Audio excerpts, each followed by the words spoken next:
A pleasant good evening and welcome to Peoples Bank Park in York, Pennsylvania, where tonight the Somerset Patriots take on the York Revolution for the first of a 3-game series and the first of a 7-game homestand. The national anthem about to begin here in York, so we'll step aside when we come back. The TD Bank starting lineups and first pitch as the Patriots take on the Revs on SPN.TV, 1450 WCTC, and WCTCAM.com.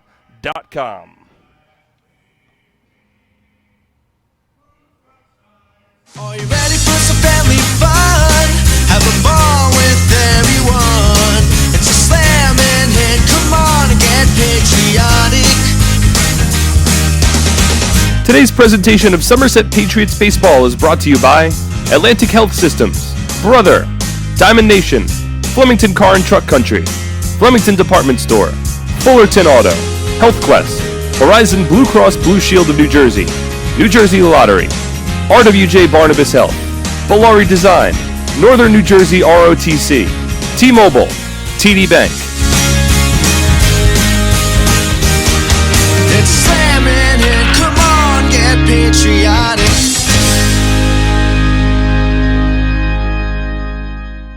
So many good options. Man, I'm hungry. Ooh, let's do healthy today. I think that'll work. The healthy plate. What do we have here? So many good options. What do I choose? We have veggie burger, turkey burger, fruit cup.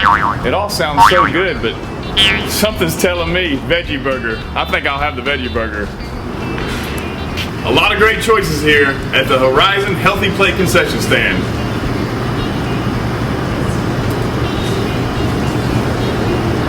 That's a tasty burger.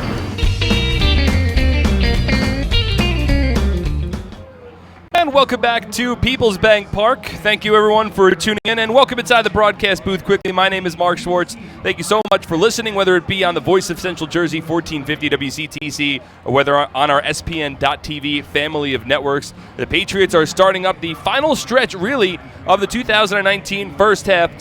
14 of their next 17 games will be on the road, and it starts with a 7-game road trip that begins tonight with a 3-game series against the York Revolution. The Patriots entering tonight's ball game in a tie for first place with the Long Island Ducks, both teams 32-20, tied atop the Liberty Division standings. Meanwhile, the York Revolution 23-32, but they've been one of the hottest teams in the Atlantic League as of late.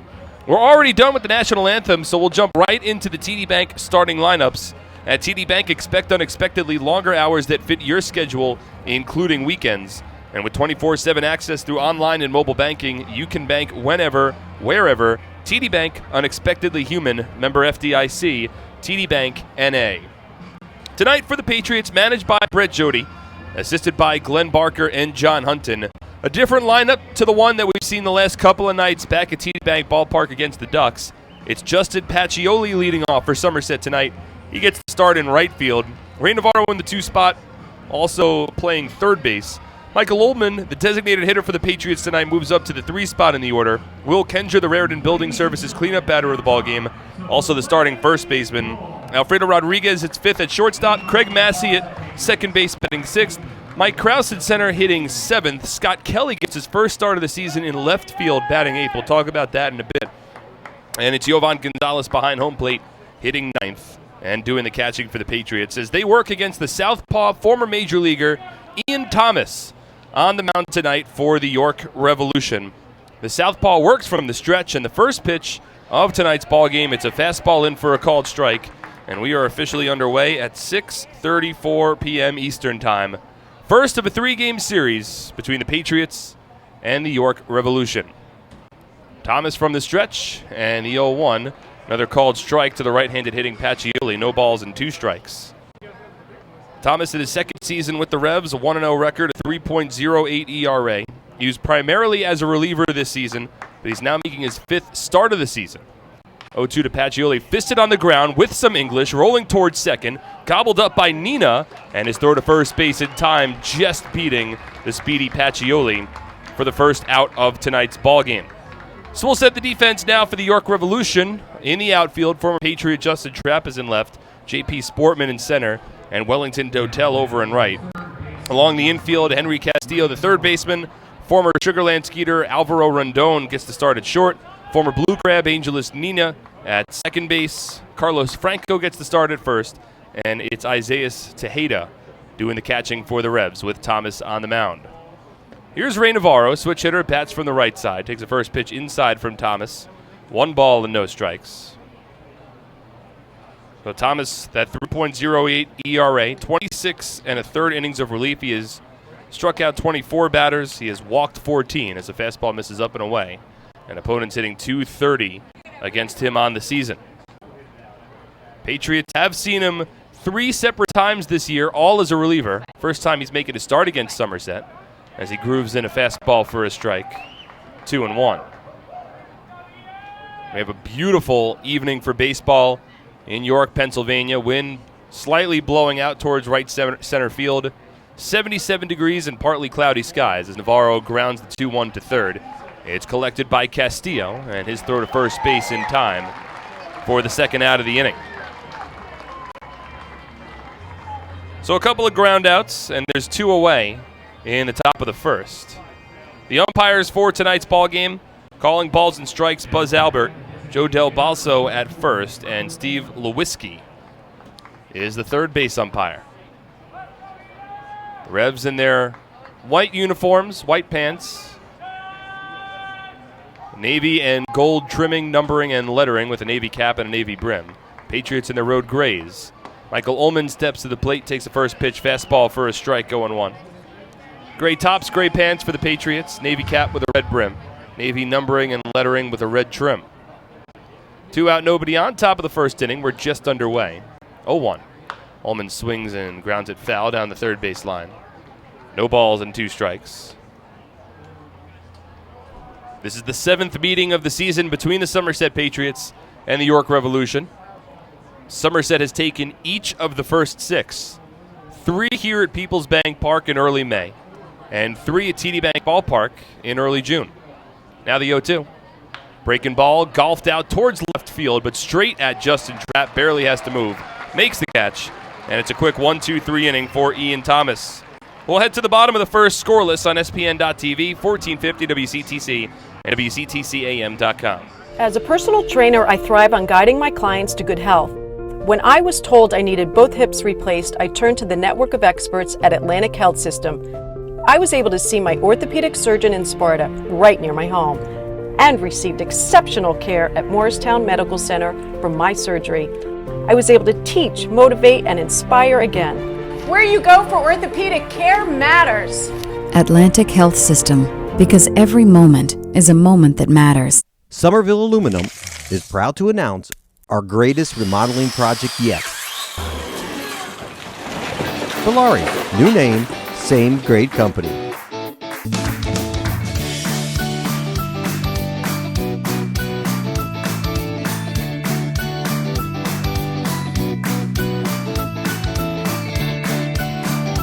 Polari, home remodeling since 1950. Visit PolariNJ.com to learn more today.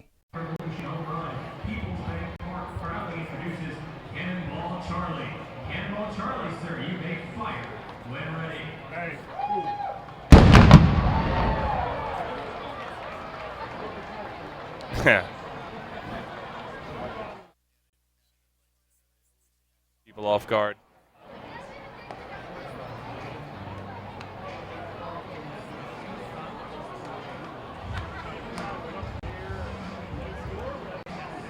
No score. We're in the bottom of the first inning in the first of a 3-game series between the Somerset Patriots and the York Revolution.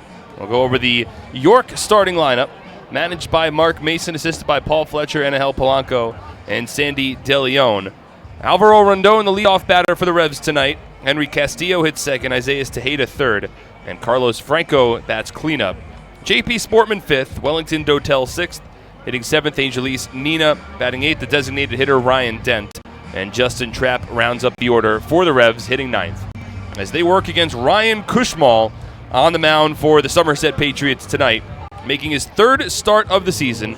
Joined the team in early June, went 6 innings and earned a win in his first start. His last time out went 4 innings, allowed 4 runs against the Ducks, took the loss. Overall, he's 1-1 on the year with a 4.50 ERA Over 10 innings of work, the righty has allowed 5 runs, all earned, on 4 walks, 4 strikeouts, and opponents hitting .231.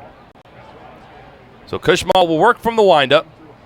Switch hitter Alvaro Rendon leads off, bats from the left side. And a first pitch fastball from Kushmal in for a called strike, 0-1. Patriots went down in order on 10 pitches against Ian Thomas in the top of the first. Now Kushmal back on the mound for the bottom of the first inning, the 0-1. Rendon swings and misses at a fastball, 0-2.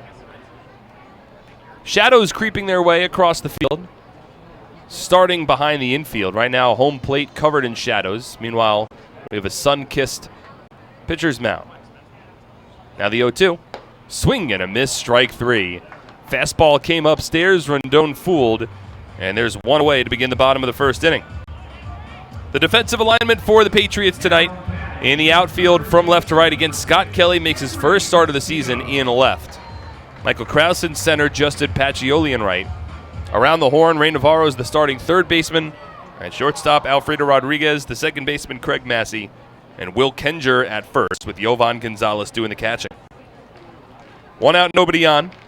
Another switch hitter, and Henry Castillo steps in. Swings at the first pitch and slices it foul off the backstop, 0-1.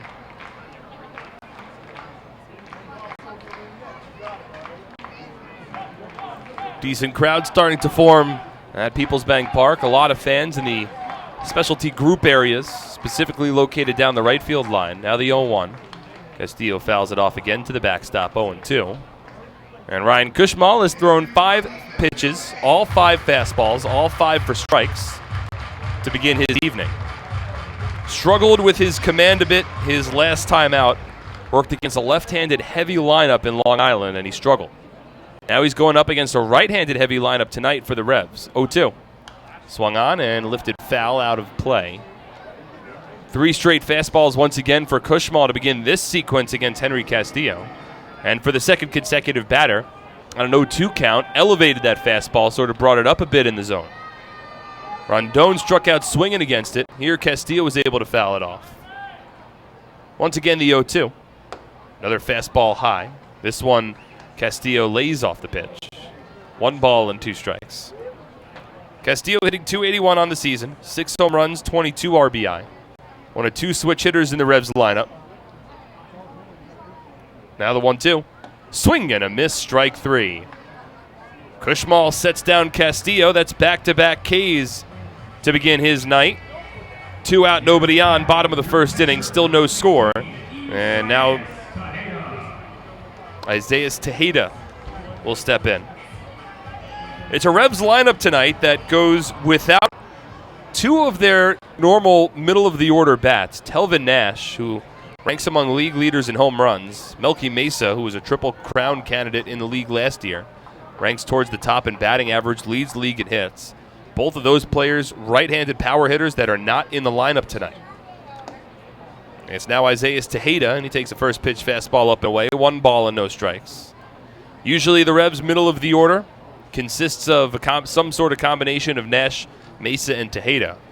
But they've added an extremely productive player since the last time the Patriots saw them, as the 1-0 drops in for a strike, 1-1. It's the man awaiting on deck, Carlos Franco, and we'll get into him in a moment. But he has brought in a lot of stability to the middle of this Revolution lineup, and has given them a little more leeway to give Telvin Nash and Melky Mesa some more rest. 1-1, a called strike on a fastball, 1-2. So Kushmal's come in, and he's been piping strikes thus far. He's ahead in the count against the righty Isaiah Tejeda, 1-2, with 2 out, nobody on in the bottom of the first inning. From the windup, here's the pitch. Fastball a little above the letters, 2 balls and 2 strikes. Kushmal working with a bit of a quicker pace tonight than he normally does. The first couple of times we saw Kushmal was a little more deliberate in his approach, taking his time in between pitches. Working a little quicker tonight. Now the 2-2. Swing and a miss, strike 3. Ryan Kushmal strikes out the side in the bottom of the first inning. And we remain scoreless heading to the second on SPN.TV, 1450 WCTC, and WCTCAM.com. Hey! It's time to celebrate with a birthday party at a Somerset Patriots game. Introducing our exclusive Domino's All-Star birthday packages for the upcoming season. Got a kid you want to have remember a special birthday for years to come? Well, the Patriots have 3 different kid-specific birthday packages that'll make their next birthday the most memorable one yet. Book a party package and upper box seating, enjoy an all-you-can-eat barbecue buffet in the NJM picnic area, or elevate your party into a fun-themed private suite uniquely designed for kids. Every Patriots party also comes with a crowd rendition of Happy Birthday with the birthday child on the field, a birthday t-shirt, an autographed baseball, and birthday invitations. Contact our group sales department for more information on how to celebrate a birthday in style today.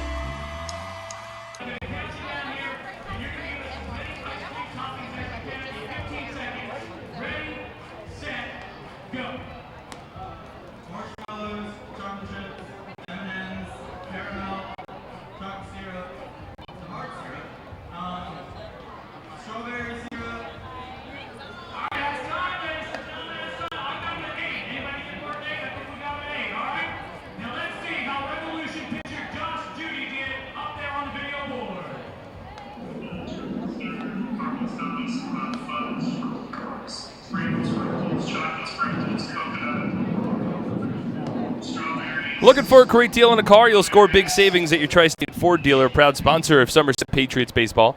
Visit tristateford.com for more information today. Hey fans, all season long, the Somerset Patriots have teamed up with AARP New Jersey to offer its members discounted tickets to every Sunday home game. Just mention the code Patriots3 and that you're an AARP member to get a 50% ticket discount to every Sunday home game.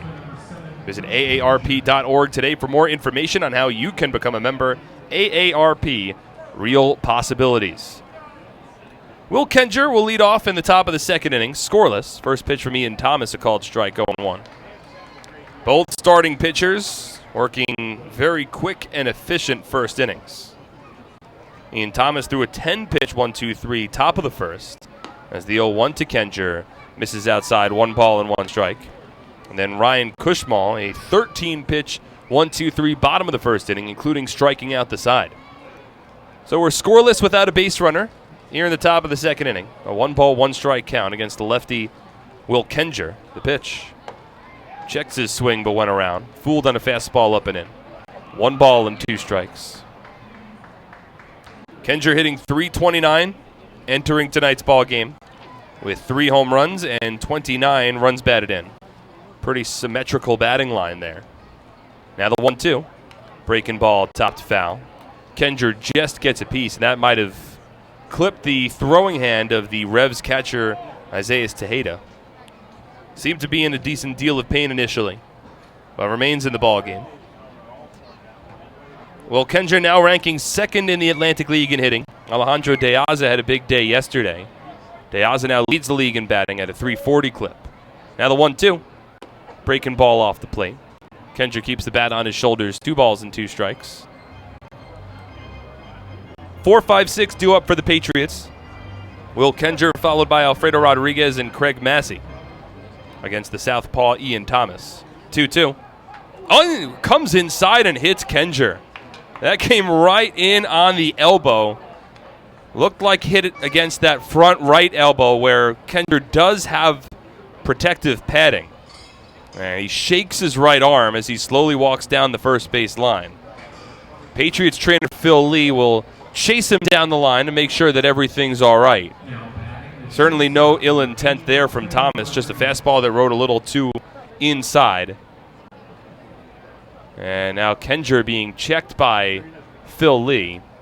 Has his right arm extended and is being asked to stretch out his fingers a bit, open and close his fist. Looks like Phil's checking a little bit more towards the wrist and forearm area than he was on the elbow. And he gives the go-ahead to Kenger to stay in this ballgame. So Kenger hit by a pitch to begin the second inning. That's our first base runner. And he will remain in this one.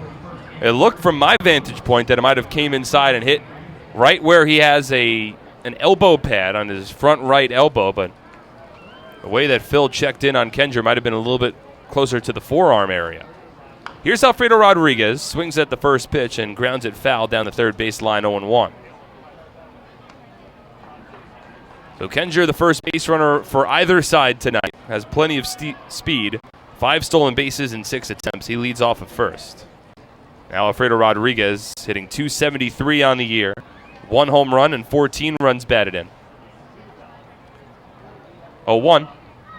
Breaking ball inside. 1 ball and 1 strike. The only home run that Alfredo has hit this season came against the Revolution. And it was here at Peoples Bank Park. A 3-run home run over the arch nemesis, the tall fence in left field. A 3-run shot. Takes a curveball in the dirt here. Briefly gets away from Tejeda. Rolls about 10 feet or so down the first base line, but Kenjer doesn't take off. 2 balls and a strike.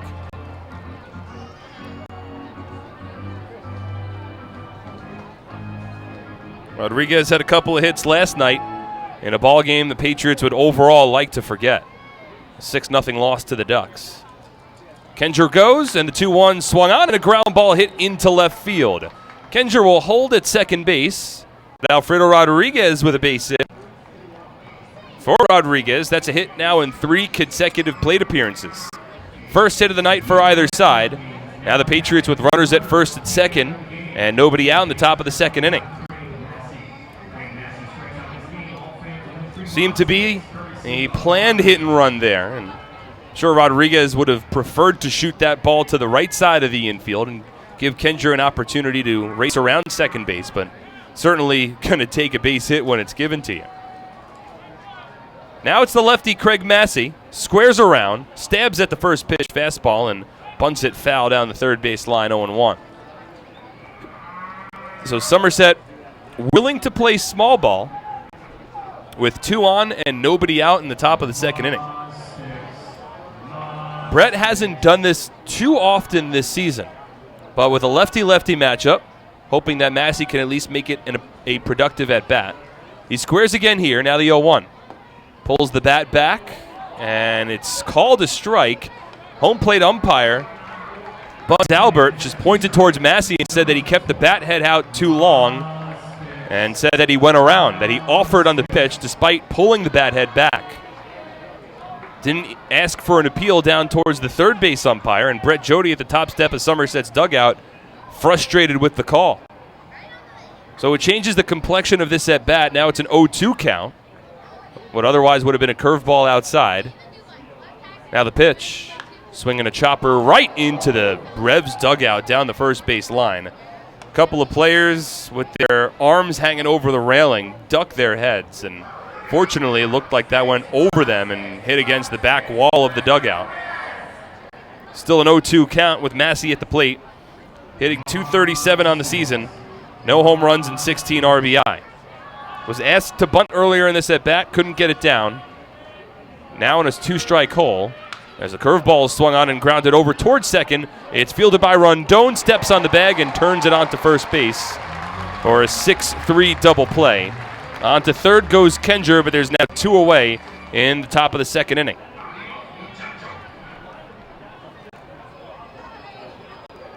So Kenjer now 90 feet away from home, but the Revs will certainly take that trade-off in exchange for a couple of outs.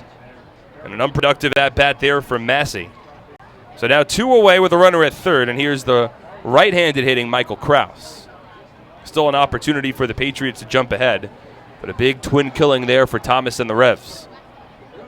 Lefty on righty matchup. Thomas from the stretch, first pitch. Breaking ball taken inside. 1 ball and no strikes. One of the reasons why Brett was asking Massey to drop down a bunt in that situation. Knows that Massey's struggled against left-handed pitching this season, so you try to drop a bunt down to advance the runners. 1 out. Curveball up and away. 2 balls and no strikes. Kraus enters with a .246 batting average. Saw his 12-game on-base streak come to an end last night with an 0-for-3 performance. But Kraus not the only Patriot that struggled last night against Travis Banwert and the Ducks. Now the 2-0. Two-seam fastball. Might have taken a little off that one as it hovered towards the plate. Might have been a bit more of a changeup. Either way, it's called a strike. 2-1. Middle infield plays back. Corner infielders in a bit against the right-handed power hitter Michael Kraus. Now the 2-1. Swing and a miss. Fastball Tailed a little up and away. Kraus swung right through it, and the count runs even at 2 balls and 2 strikes. Patriots had runners at first and second and nobody out in this inning, and now in danger of leaving a runner at third. Kenger's 90 feet away from home. Thomas stares into his catcher, Isaiah Tejeda, shakes him off once, now comes set. The 2-2. Breaking ball taken low and in, 3 balls and 2 strikes. Right-handed hitting Scott Kelly awaits on deck, hoping for an opportunity. No runs on a hit for the Patriots, no runs, no hits for the Revs. Kraus versus Thomas, Kenger off of third. Here's the 3-2. Up and away, ball 4. Strong at bat for Michael Kraus, draws a 2-out walk, keeps the inning alive, and will bring up Scott Kelly. We'll see how aggressive the Patriots want to get along the base paths. Kraus has 7 stolen bases in 9 attempts. That's the first walk issued by Ian Thomas today. Threw 10 pitches in the first inning, worked a 1-2-3 frame, but he has thrown 20 pitches against the first 4 batters in the second inning for the Patriots. And now Scott Kelly, hitting .304 on the year, no home runs, 4 RBIs, been on such an incredible stretch of baseball. First pitch from Thomas. It's a fastball that finds the inside part of the plate, a called strike 0-1. Somerset just finding a way to keep Scott Kelly's bat in the lineup. He's reached base safely in 10 of his last 11 ball games. Runners on the corners, 2 away. Now the 0-1. Kelly swings and chops it foul. Sort of like a 3/4 swing. Not much of a follow-through. Fooled on a breaking ball from Thomas, and Kelly's now fallen behind in the count 0-2. Will Kenger led off the inning, was hit by a pitch. Alfredo Rodriguez followed up with a single. Craig Massey grounded into a 6-3 double play, and then Michael Kraus drew a walk. Runners on the corners with 2 out. Now the 0-2 to Kelly. Kraus goes, Kelly swings, drives the ball deep in the air out towards left center field. Shading the eyes is J.P. Sportman. He's called off by Justin Trapp, shy of the warning trap to make the catch. And the inning is over. No runs for the Patriots on 1 hit, no errors, and 2 runners left on base. No score. We'll move to the bottom of the second on SPN.TV, 1450 WCTC and WCTCAM.com. At Flemington Car and Truck Country, we've been satisfying customers for over 40 years, providing selection. With 16 manufacturer brands plus over 500 available certified pre-owned vehicles. Convenience. With all our dealerships located on Route 202 and 31 in Flemington. And satisfaction. With positive reviews praising our business model every day. We'll never take our customers for granted.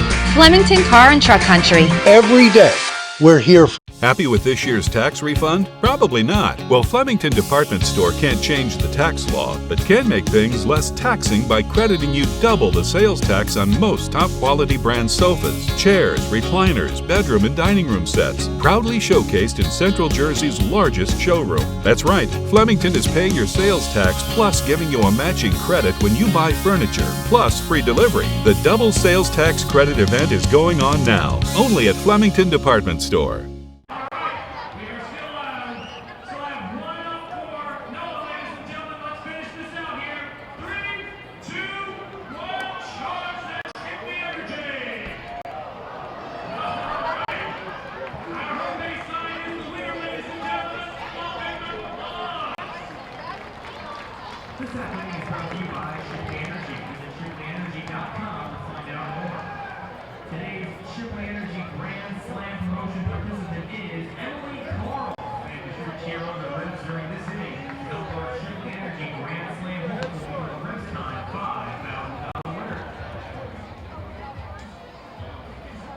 Alpine Business Systems is a leading provider of information systems and services. Visit Alpine Business Systems at www.alpinebiz.com. Alpine Business Systems, the official IT provider of the Somerset Patriots. Energy costs too high? Don't bench your air conditioner.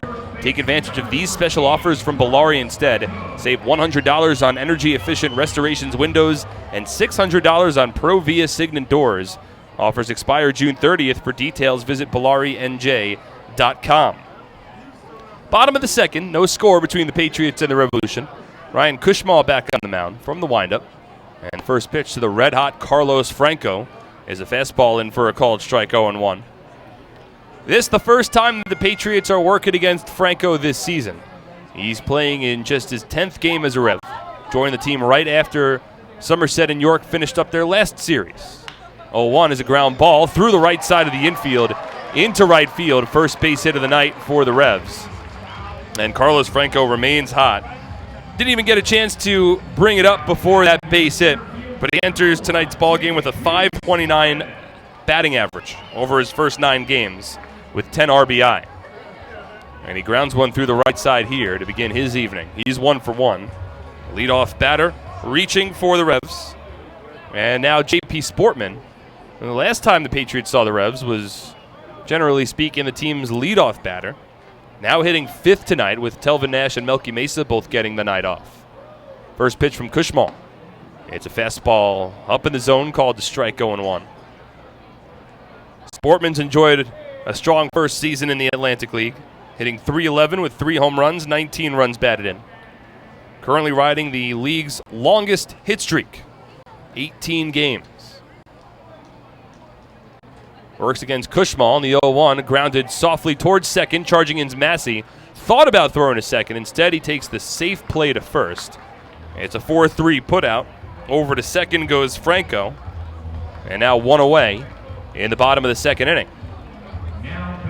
Well, Massey charged in, and he's had some difficulties this season on similar ground balls and getting it over to second to initiate a double play. Patriots certainly weren't going to turn 2. The ball wasn't hit hard enough. Massey might have had a chance if he immediately sort of shifted the ball and sort of pitched it sidearm towards second base. Might have had a chance there, but decided this early in the game, you don't want to give the Revs an opportunity for a big inning, so you take the shore out, which is what he did.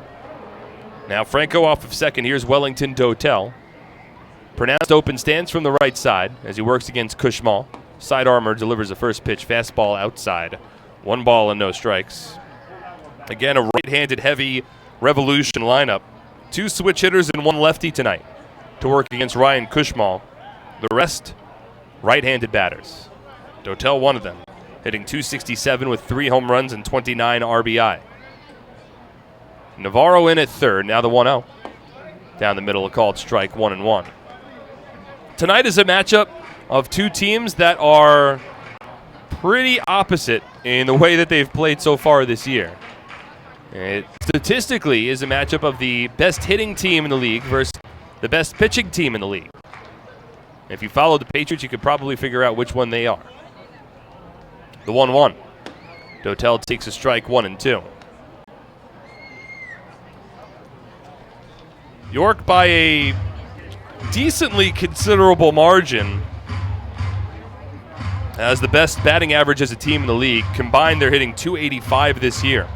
That's 14 points higher than the next closest team, which is the New Britain Bees. Conversely, the Patriots are far and away the best pitching team in the Atlantic League statistically this season. Now the 1-2. Swing and a miss, strike 3. Chased a fastball, tailing low and away, and there's 2 away in the bottom of the second. A big strikeout there for Kushmal, already his 4th strikeout of the evening. And already pitching with a little bit more pace and seems like a little more confidence today. Working against this Revs team than the last time that Kushmal was on the mound. An appearance in which he allowed 4 runs over 4 innings against the Ducks at Bethpage Ballpark 8 days ago. So Carlos Franco leads off of second in a scoreless ball game. 2 out, bottom of the second. Here's Angelis Nina, first pitch. Fastball whipped outside, 1 ball and no strikes. And to finish up on the Patriots, Somerset has a 3.28 earned run average. That is almost half a run better than any other team in the Atlantic League. Next closest is the Ducks with a 3.71 ERA. That is over 4 points higher as the 1-0 drops in for a strike 1-1. So it'll be interesting to see as this series progresses. Almost that question where you have that unstoppable force versus an immovable object. Let's see which one budges first. We're scoreless so far tonight. Runner at second with 2 away. Now the 1-1. Nina takes a fastball inside. 2 balls and 1 strike. First time the Patriots were here in York, it was a pretty significant display early on, the difference between these two teams. The first game, the Revs plated 5 runs, all of those runs on home runs, whereas the Patriots put together rally after rally to win that one. Now the 2-1. Nina swings and grounds it foul. Down the third baseline toward the Patriot dugout. 2 balls, 2 strikes, 2 away, bottom of the second inning. Still scoreless between the Patriots and the Revs. Carlos Franco led off the inning with a ground ball base hit to right field. Advanced to second on a J.P. Sportman ground out. Now continues to lead off of second base. Isn't really held on as Kushmal shifts his focus to the former Southern Maryland Blue Crab Angelise Nina. From the stretch, here's the 2-2. Swinging a ground ball over Kushmal, rolling towards second. Massey gloves and a sidearm throw to first base. Keeps Kenger on the bag, and the inning comes to an end. No runs for the Revs, 1 hit, no errors, and 1 runner is left on base. We move to the third, still looking for our first run on SPN.TV, 1450 WCTC, and WCTCAM.com. Attention troops, Scout Nights with the Somerset Patriots will be returning to TD Bank Ballpark for the upcoming season on Friday, June 28th, Sunday, July 28th, and Thursday, August 29th. Additionally, our Girl Scout days are set for Sunday, June 30th, and Saturday, September 21st. Troops will have the honor of presenting both their PAX banner along with our nation's colors on the field before the game. A parade around the field will end with the troops lining the infield during the national anthem. Scouts looking to earn badges for presenting the colors and going on a go-see-it outing can fulfill both, all while enjoying America's pastime. Tickets begin at just $8.50 for everyone in the group, with commemorative Scout patches available for just $1.50. Visit SomersetPatriots.com or call 908-252-0700 so you can get involved and have your troop honored at a professional baseball game.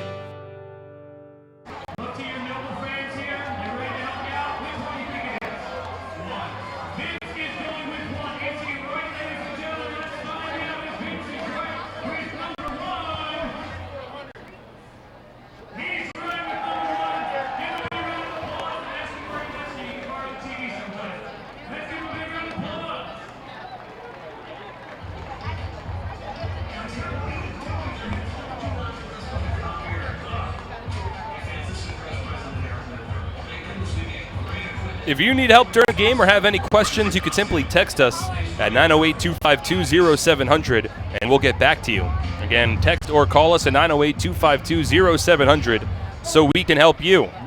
For over 100 years, Carrier Clinic has offered a wide array of specialized behavioral health services for individuals throughout New Jersey. Our new updated facility enhances our ability to treat illnesses such as anxiety, depression, and substance abuse in a compassionate and healing environment. Visit carrierclinic.org today. Yovan Gonzalez leads off. And the first pitch for Ian Thomas, a called strike, 0-1. Thomas at 33 pitches through 2 innings. He'll work against the 9-1-2 batters for the Patriots. Gonzalez, Pacioli, and Navarro. Now the 0-1. Yovan swings and misses. No balls and 2 strikes. Both starters have performed well to this point. Patriots did have a rally initiated against Thomas in the second inning as the 0-2 curve bounced foul. Yovi stays alive. Somerset had runners at first and second with nobody out in the second inning. Eventually runners at the corners with 2 out and did not score. 0-2, a grounder foul once again. A couple of curveballs from Ian Thomas against Yovan Gonzalez on an 0-2 count. Both times Yovi getting a piece of it. Time Yovan might have bounced it off of his foot a bit. Sort of grimaces as he circles around home plate and slowly walks back to the right-handed batter's box. Yovan hitting .244 on the season, 1 home run, and 8 runs batted in. Thomas works from the stretch with nobody on. Now the 0-2. Swing and a slapped line drive down the right field line. It's a fair ball and a base hit for Gonzalez as the ball briefly got underneath the glove of Wellington Dotel, but doesn't trickle too far away from him, and Jovan will hold at first base with a leadoff single to begin the third inning.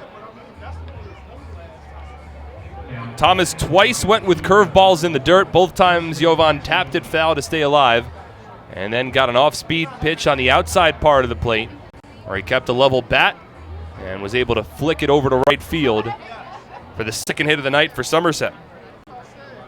So a runner at first, nobody out. Here's Justin Pacioli. First pitch. Patch swings and lifts it over the backstop and out of play. 0-1. Pacioli grounded out to second base to begin the night. Hit a cue shot off the end of the bat, had a little reverse English, but Angelis Nina, charging in from second base, was able to shift it onto first to beat Pacioli in his speed. Now the 0-1. Check swing on a fastball, appeal to first, didn't go around. 1 ball and 1 strike. Isaiah Tejeda was adamantly pointing down to first base, wanting the call, but he didn't get it from Joe Del Balso. So a 1-1 count for the third-year Patriot, Easton, Pennsylvania native. Now the pitch. Squares, drops a bunt down right towards the mound, gloved by Thomas, spins, throws to first, and it's not in time. Thomas took too long to throw the ball to first. It's an infield single for Justin Pacioli, and there's runners at first and second with nobody out in the third. Well, I don't know if Thomas just wasn't aware of how fast Pacioli runs, but that ball was tapped back to the pitcher. He gloved it in front of the mound and didn't really have a sense of urgency, just spun around at a normal pace and threw it over to first base, and Pacioli just flat out beat it. So now Gonzalez at second, Patch at first. Here's Ray Navarro. First pitch, he squares and drops a push bunt down the first base line. Barehanded pick by Thomas. Now he throws to first, and he beats Navarro. A successful sacrifice bunt there for the former big leaguer.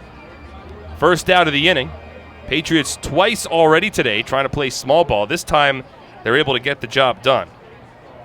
Sack rule that 1-4 if you keep it score at home. Gonzalez advances to third. Pacioli on to second. Now 2 runners in scoring position with 1 away for Will Kenger, who flew out to deep left field in his first at-bat. He's 0 for 1. Revs infield plays halfway.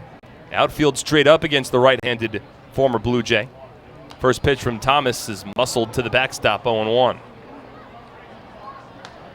So the second consecutive inning in which Somerset had runners at first and second with nobody out. They tried to get a bunt down with Massey in the second. It didn't work. Navarro gets the bunt down here in the third, and now an opportunity for Ullman to put Somerset on the board first. The 0-1.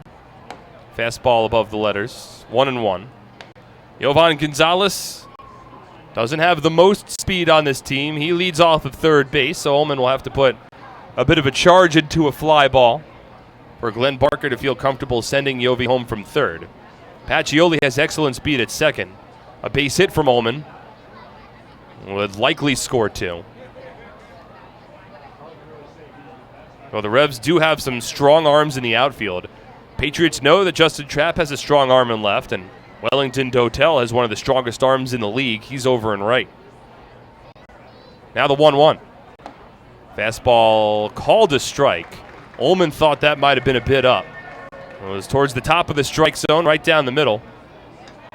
And Michael Ullman has fallen behind in the count, 1-2. We're still scoreless, with 1 out, runners at second and third in the top of the third inning. No runs, 3 hits for the Patriots. No runs, 1 hit for the Revolution.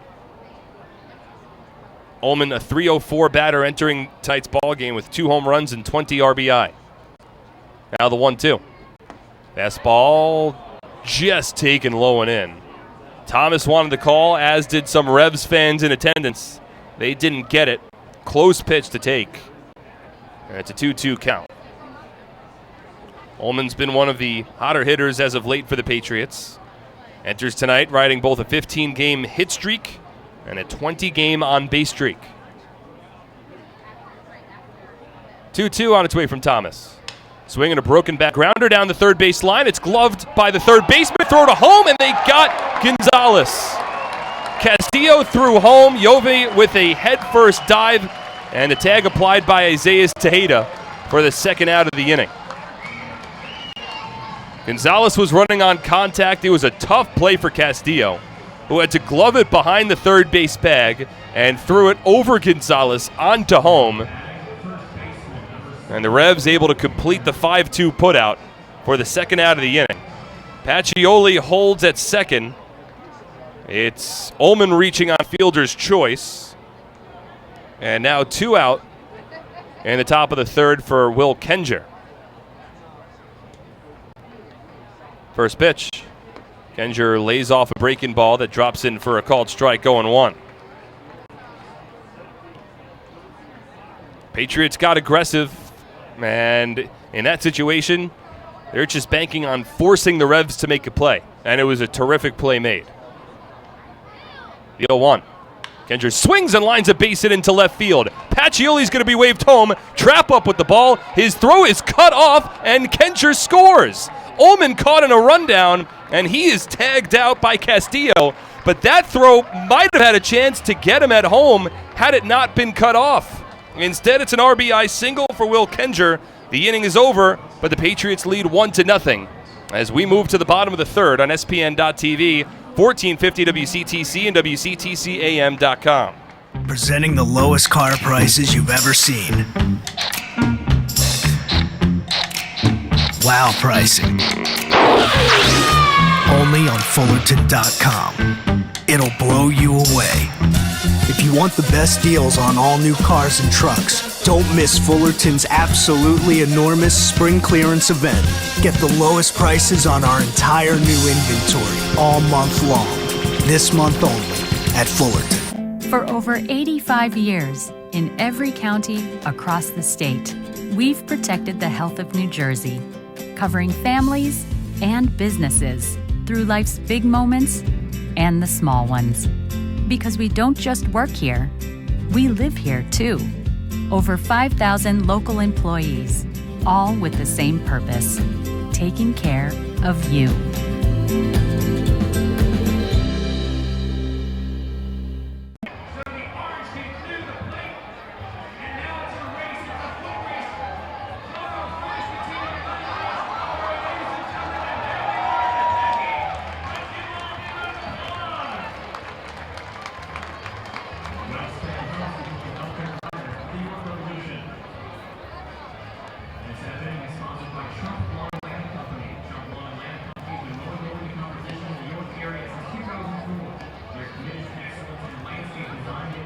Looking for a great deal on a car? You'll score big savings at your Tri-State Ford dealer, proud sponsor of Somerset Patriots baseball. Visit TriStateFord.com for more information today. Patriots would like to thank Children's Specialized Hospital for their support of the 2019 Somerset Sluggers Kids Club. It's a 1-0 Patriots lead, and we move to the bottom of the third inning. After a pretty eventful end to the top half of the third, Will Kenger lined a base hit to left field, and Justin Trapp got up with the ball quickly. Glenn Barker waved Pacioli home from third, pretty much right after Trapp already had the ball, and Trapp's throw home looked like it would have been pretty accurate, but instead, the throw was cut off. It looked like it was cut off by the first baseman, Carlos Franco. I'll have to look at the replay. But then eventually the Revs were able to get Michael Ullman caught in a rundown between second and third. As Kushmal's back on the mound, and his first pitch, a called strike on a fastball to Ryan Dent, 0-1. But the Revs got aggressive to cut off that throw. I thought they should have just let the ball go towards home. Dent checks his swing on a fastball that misses high. 1 ball and 1 strike. I mean, we won't know for sure if they would have gotten Pacioli out at home plate, but cutting off the throw allowed Pacioli to score. And then Ullman was caught in the rundown after the fact, but the run had already counted. As Dent swings and drives one out to shallow center, racing in's Michael Krause, and he plays it conservatively, allows it to drop in front of him for a base hit. A leadoff single for Dent in the bottom of the third inning. Second straight inning in which the Revs have had a leadoff single. And now the number 9 batter, Justin Trapp, will step to the plate. So at the end of the day, It is a 1-0 Patriots lead. They'll certainly take it.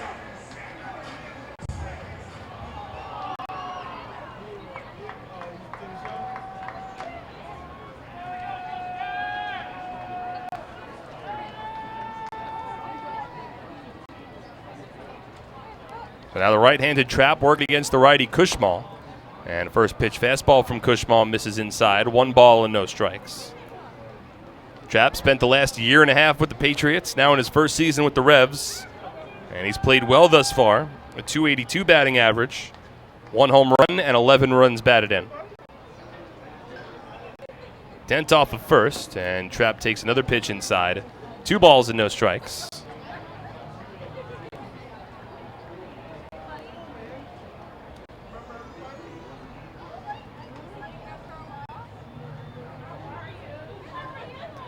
Dent off of first base has yet to attempt a stolen base on the season. 2-0 from Kushmal. Sidearm fastball up and in. 3 balls and no strikes. And this the first batter that Kushmal has fallen behind 3-0 against. Had thrown 26 pitches over his first 2 innings, 20 for strikes. But now a 3-0 count to the number 9 batter for the Revs, with a runner at first and nobody out. The pitch drops in for a called strike, 3-1. Kushmal to this point has tossed 2+ innings, has allowed 2 hits, no runs, no walks, and 4 strikeouts. Struck out the side on 13 pitches in the bottom of the first. Now the 3-1. Trap swings and lifts it foul. Out of play down the first base line. 3-2. Shadows dividing the infield almost in half at this point. They have fully engulfed the pitcher's mound. A line where the shadow ends right behind the pitcher's mound. Still, all 4 infielders highlighted by the sun. 3-2. Trap takes a fastball up and away, ball 4. And that's the first walk allowed by Ryan Kushmal tonight. So after the Patriots take a 1-0 lead in the top of the third, the Revs now with runners at first and second and nobody out in the bottom half of the inning. And we move back to the top of the order. Alvaro Rondon has struggled this season, both in his time with the Skeeters to begin the year and since joining the Revs. A .178 batting average, and he struck out on 3 pitches in his first at-bat back in the bottom of the first. Patriots expecting a bunt. Kushmal comes set. Rondon squares and bunts it foul down the third base line, a little up in the air. No balls and a strike. Rondon, a switch hitter, works as a slap hitter of sorts. Had a strong season with the Skeeters last year, and his first season in the Atlantic League, coming over from the American Association, following Skeeter manager Pete Incaviglia. But he struggled over 24 games to begin this season with the Skeeters, hit .197. He's now playing in his 8th game with the Revs. 0-1, squares, offers at the bunt, misses, and now Gonzalez throws to second, and it is Dent caught in a rundown. Navarro back to Rodriguez, applies the tag, spins around and throws to second, and Justin Trapp able to slide feet first into the second base bag. A failed bunt attempt from Alvaro Rondon, and it was Ryan Dent who was caught in between second and third. Yovan Gonzalez threw down to second, where it went, I believe, 6-5-6 to apply the out. And that a big first out of the inning. It's an 0-2 count to Rondon. Now it's Trap off of second. We'll see what the official ruling is. I believe it was 2-6-5-6. But I doubt we'll see Rondon offer for a bunt here. Kushmal comes set, checks the runner at second. Trap goes, 0-2 swung on and missed, strike 3. Trap stole third. And a little confusion as to what happened exactly there. And Mark Mason coming out saying that, well, after the ball was swung on and missed, Yovan Gonzalez dropped the ball and went a little bit to his right. It was Alvaro Rondon who took off from first and raced over to, well, took off from home plate and raced over to first because first base was unoccupied, so he was trying to take first base on a drop third strike. Justin Trapp had taken off from second and successfully stole third. And now Mark Mason will get all three umpires to converge to have a conversation. It was a little confusing at first because it almost seemed as though the home plate umpire, Buzz Albert, was calling for a foul ball. And Gonzalez sort of sat back a bit, thinking that it might have been a foul ball, but ultimately decided not to throw down to third. And Rondon is ruled out after the communication between all three umpires concludes. So the end result, Alvaro Rondon strikes out swinging. That's the fifth strikeout of the game for Ryan Cushmal, second out of the inning. Justin Trapp with a successful steal of third base. Now a runner at third with two away in the bottom of the third for the switch-hitting Henry Castillo. Mark Mason irate at the top step of the Revs dugout down the first base line. First pitch to Castillo, breaking ball taken outside. Deflects off the glove of Gonzalez. Softly rolls down the third base line, but not far away to entice Trapp. 1 ball and no strikes. Well, Mason continues to be frustrated. And I think his frustrations circle around that Rondon should have been allowed to go to first on a drop third strike, as the 1-0 is lined foul to the backstop. 1 ball and 1 strike. Normally, drop third strikes are only allowable when there's nobody at first base in the inning. And in that situation, Justin Trapp was at second. First base was unoccupied, and yet they didn't allow Rondon to take first.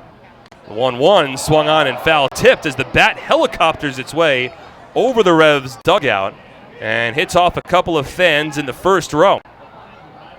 I think Castillo got a piece of that, as it should be now a 1-2 count. But that bat just flew out of the hands of Castillo. Now he might ask for an extra piece of pine tar to strengthen his grip a bit. Thankfully, the fans down that first base line on the first row behind the Revs dugout seem to be doing all right.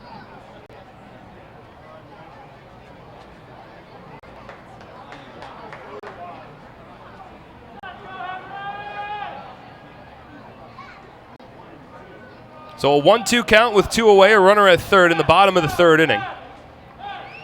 Ryan Cushmal hoping to work out of this jam. Here's the 1-2. Up and in. 2 balls and 2 strikes. Castillo took a step towards home plate and then curled his back backwards on that pitch that missed a little high. And stayed frozen in the left-handed batter's box for a bit before his momentum carried him away from home. Infield could play back with 2 away. The outfield straight up. Wind blowing out towards right center. 2-2 from Cushmal. Swung on a line drive into left field. It's a base hit. And the Revs have tied up the game in the bottom of the third. A 2-out, 2-strike RBI single for Henry Castillo. And we're tied up at 1 in the bottom of the third inning.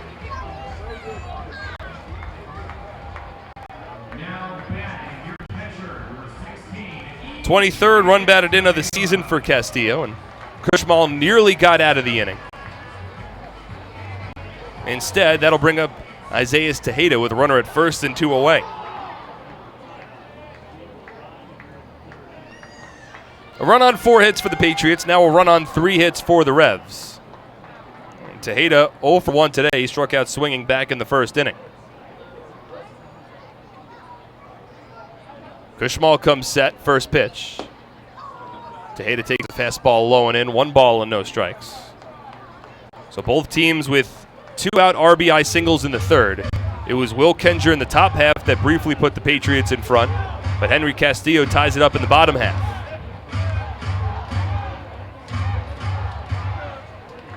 Soft lead at first base for Castillo. He has yet to attempt a stolen base this year, as Tejeda swings and drives this ball high in the air, deep to left center field. But Kelly's underneath it, shy of the warning track, makes the catch, and the inning is over. With the Revs tied up, it's a run on 2 hits, no errors, and 1 runner left on base. We're tied at 1 as we move to the 4th on SPN.TV, 1450 WCTC and WCTCAM.com.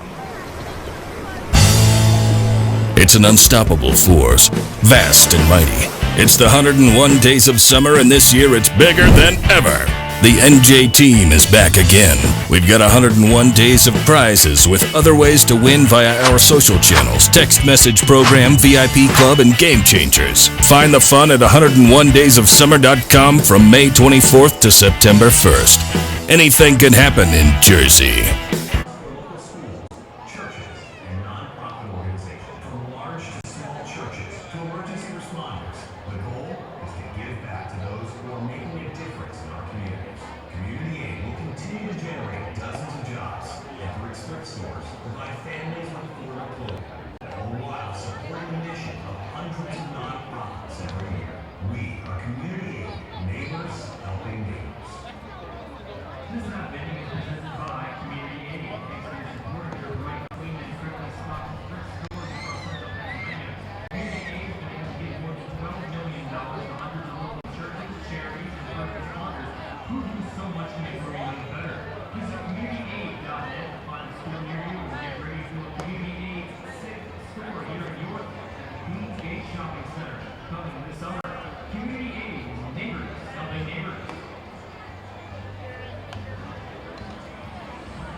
Diamond Nation, located in Flemington, New Jersey, is the premier baseball and softball facility in the Northeast.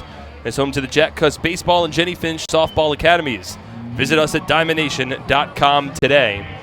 Looking for a new or used car? There's no better place in the Flemington Car and Truck Country family of brands. Located on routes 202 and 31 in Flemington, New Jersey, or at Flemington.com. There you'll find a family-centered organization ready to take care of all of your automotive needs as they've done since 1976.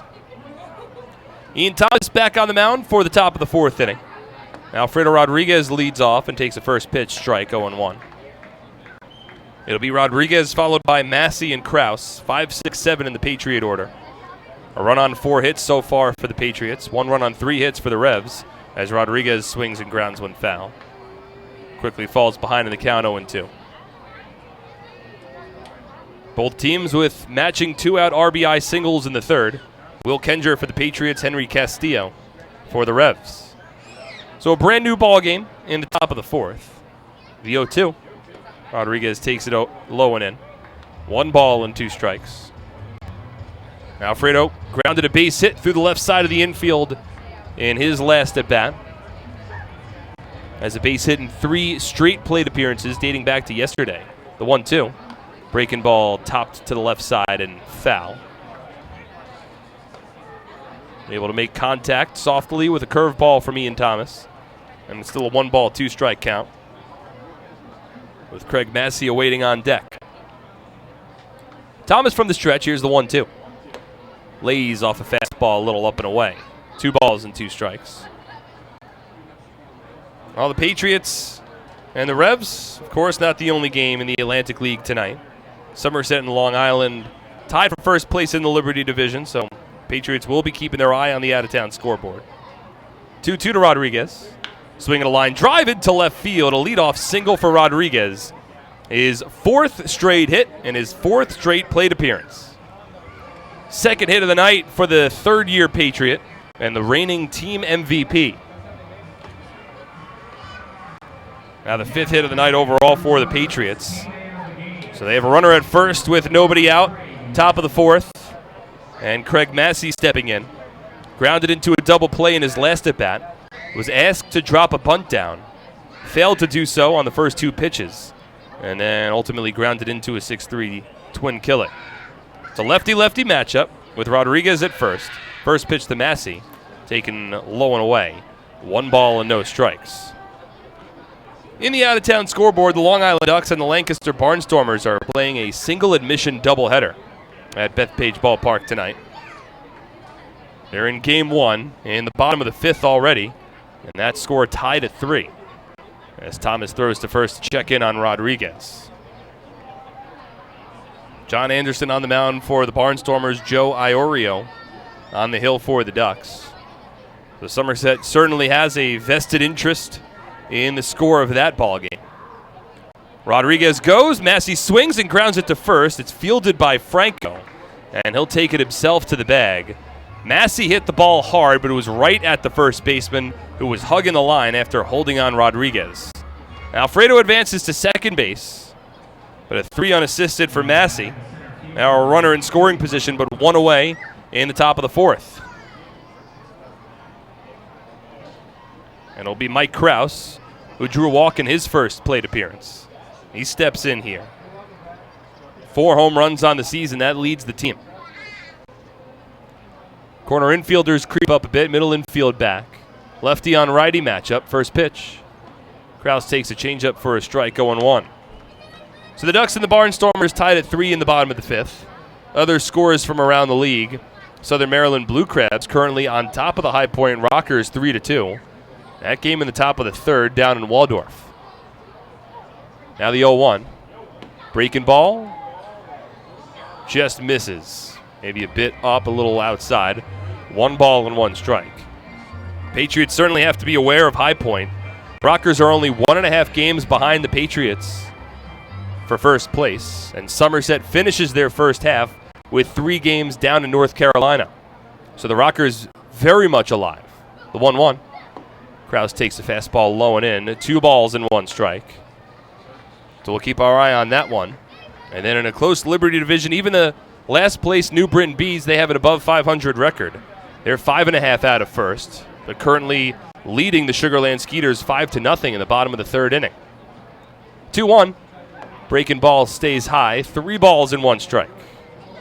Krause, having already drawn a walk tonight, finds himself ahead in the count against the lefty Ian Thomas, who again is making just his 5th start of the season.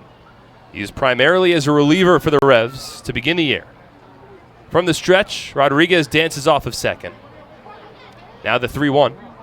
Swing and a miss. Krause was swinging for the fences there. Got an off-speed pitch from Thomas, and Krause on his follow-through fell over home plate and started a bit down the first base line. Certainly had the ability to swing for the fences on 3-1 count, but now might have to shorten up his stroke a bit on a 2-strike count. The pitch. Swung on and hit in the air out towards shallow left center field. Justin Trapp ranges in, battles the sun, makes the catch. Rodriguez back to second, and there's 2 away.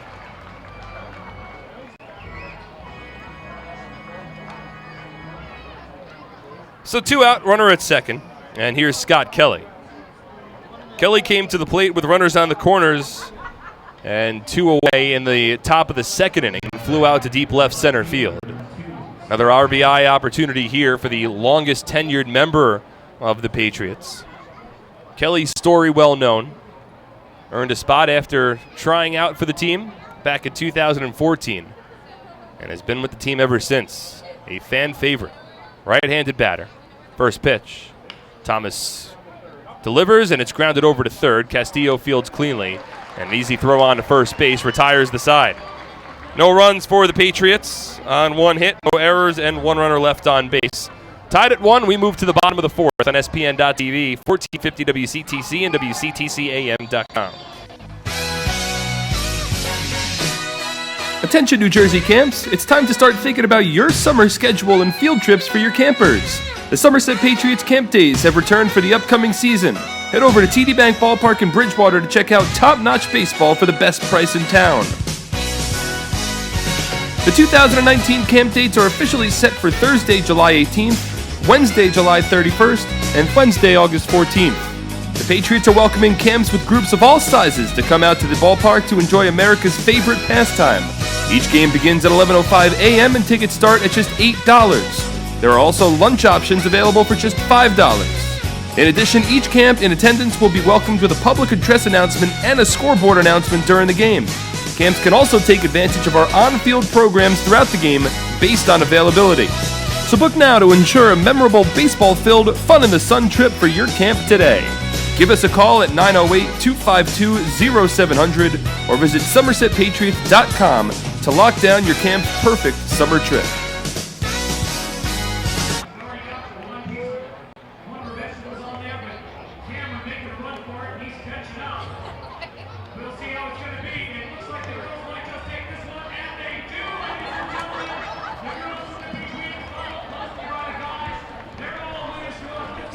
I'm about to go back. We will come back for the bottom of the fourth inning. 1-1's our score between the Patriots and the York Revolution.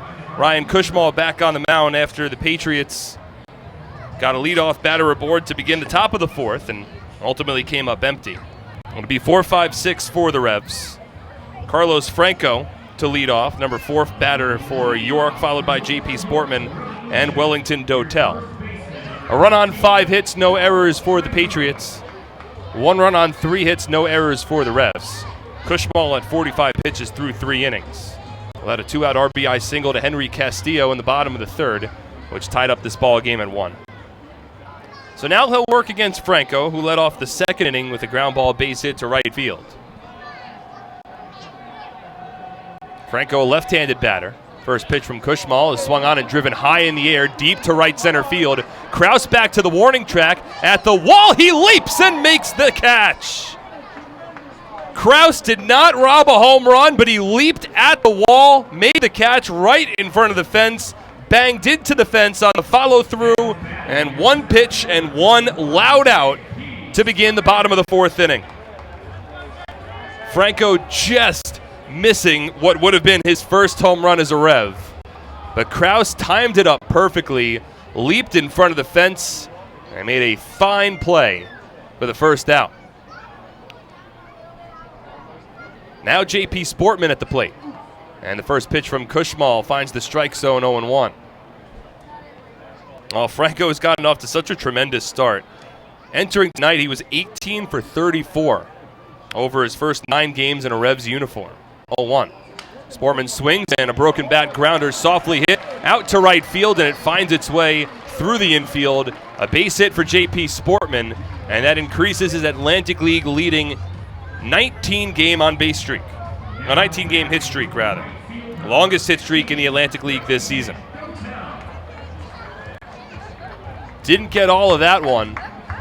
Broke his bat, hit it softly to the right side, but Craig Massey was shaded a bit towards second, and that ball positioned perfectly by Sportman.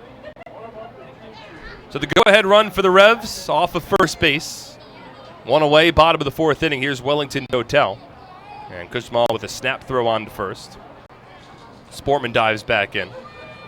Sportman with 6 stolen bases and 9 attempts on the year. Still a beautiful evening for baseball in downtown York, Pennsylvania. Another throw on to first, and once again Sportman dives back in. Wind still blowing a bit out towards right center field. Lights starting to come on. Some scattered clouds. It's turned from, I would say, partly cloudy to that in between, maybe almost mostly cloudy. First pitch to Dotel. Swung on and tapped foul. Off of his shin. Rolls to the backstop. No balls and a strike. It's the first of a 3-game series for the Patriots in York, going up against a team that they have not lost to yet this year. 3-0 against the Revs at Peoples Bank Park. 3-0 against York back at TD Bank Ballpark. It's 3 against the Revs this weekend, an off day on Monday, and then 4 against the Lancaster Barnstormers next week. Cushmall takes his time, and the 0-1 fastball misses up and away. 1 ball and 1 strike. This beginning a stretch of 14 of the final 17 games for the Patriots in the first half of the season. To finish up that first half on the road. 1-1. Dotel swings, might have broken his bat as he flares it out to right field. Pacioli backpedals and is able to make the catch shy of the warning track. Back to first base goes Sportman, and there's 2 away in the home half of the fourth.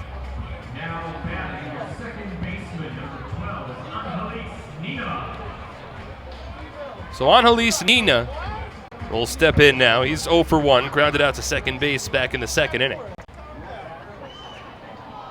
Cushmall's enjoyed a nice bounce-back start after his struggles against the Long Island Ducks his last time out.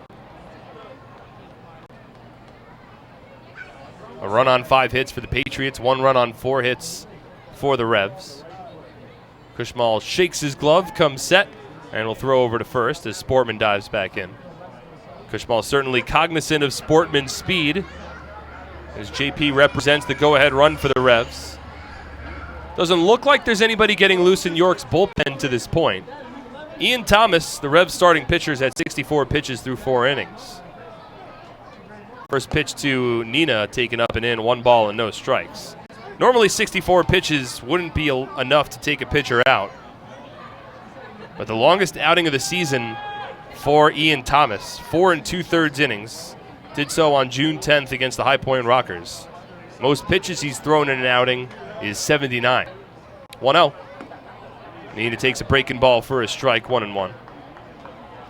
He threw 79 pitches his last time out, over 3 1/3 innings, and a no decision against the Lancaster Barnstormers. So Thomas will likely be out for the 5th.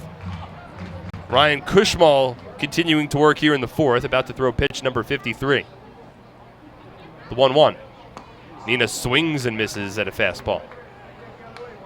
Sort of bailed out a bit as he chased that pitch that was tailing away from him. And he's fallen behind in the count, 1-2. Nina joined the Revs about 3 weeks ago in a trade from the Southern Maryland Blue Crabs for future considerations. And he's plugged in nicely into this Revs lineup. JP Sportman with a massive jump as Nina swings and grounds a base hit through the left side of the infield. It's a base hit for Nina. What a massive jump from JP Sportman at first. And then it was Alfredo Rodriguez covering the bag, and through that vacated hole on the left side of the infield, Nina grounded it. It's a base hit, now runners on the corners as Sportman went first to third.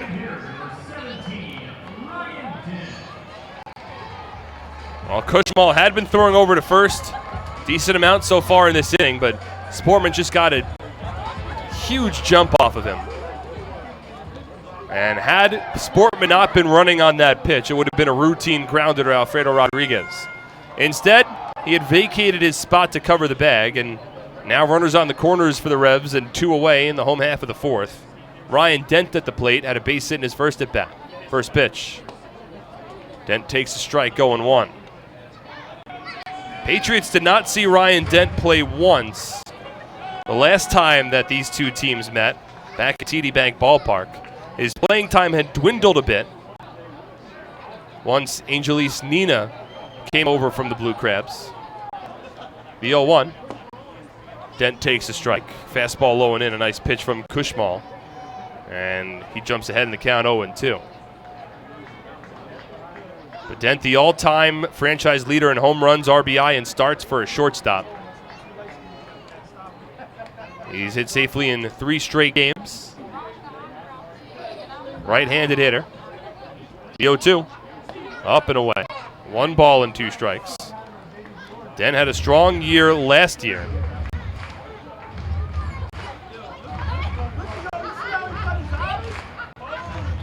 Hit a career-high 16 home runs with 59 RBI last season for the Revs, after spending the first 8 years of his professional career in the Boston Red Sox organization. Now the 1-2. Fastball, strike 3 called, and the inning is over. Kushmal freezes Dent with a fastball, and this game remains tied at 1. No runs, 2 hits, no errors, and 2 runners left on base for the Revs. We head to the 5th, tied at 1 on SPN.TV, 1450 WCTC and WCTCAM.com. I'm fighting cancer. I'm fighting cancer. I am fighting cancer. I fight every day. Every night. Every hour. Every minute. And every second. Robert Wood Johnson University Hospital and RWJ Barnabas Health, together with the Rutgers Cancer Institute of New Jersey, bring the latest research, treatments, and clinical trials close to home. We're fighting cancer. And I'm not fighting alone. Robert Wood Johnson University Hospital. Let's beat cancer together. Nothing is more important than your child's education. The Somerset County Education Association represents the public school employees that make your child's education possible. This includes more than 7,000 teachers, paraprofessionals, bus drivers, nurses, custodians, secretaries, and other outstanding education support professionals. Visit www.sceanj.org for more information.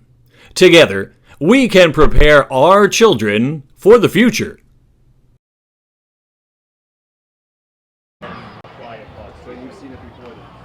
It was once, and it caught me completely off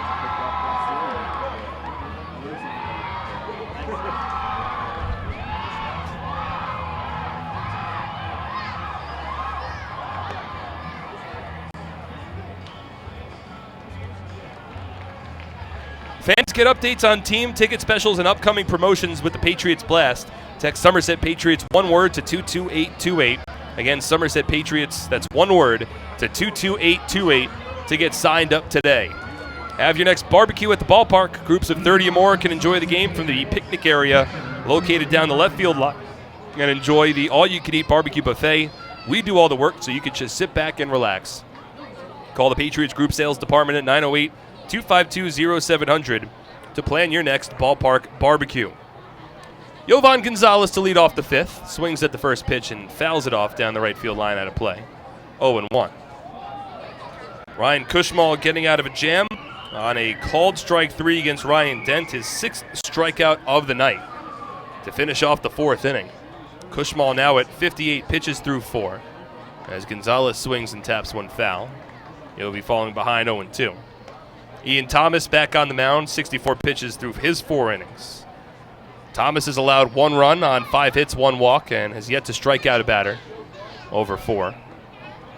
We're tied at 1 in the top of the 5th. First game of a 3-game series between these two teams.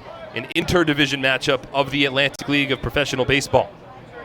Both teams, arguably the two hottest teams in the Atlantic League. 0-2. Gonzalez swings a ground ball to the left side, past the diving Castillo, backed up by the shortstop Rondon, and he fires it onto first base in time for the first out. Alvaro Rondon did well to back up that grounder. Henry Castillo dove full extension to his left, and probably for the best that he didn't make any contact with that chopper, as Rondon was positioned perfectly and is able to throw out Gonzalez for the first out of the inning. Mentioned it a little bit in the opener, but this is not the same Revolution team that the Patriots swept back at TD Bank Ballpark a couple of weeks ago. And it's not the same team as Justin Pacioli at the plate takes a first pitch strike 0-1. Don't be fooled necessarily by this 23-32 record for the Revs. They have won 8 of their last 10 ball games. The 0-1. Misses inside, 1 ball and 1 strike.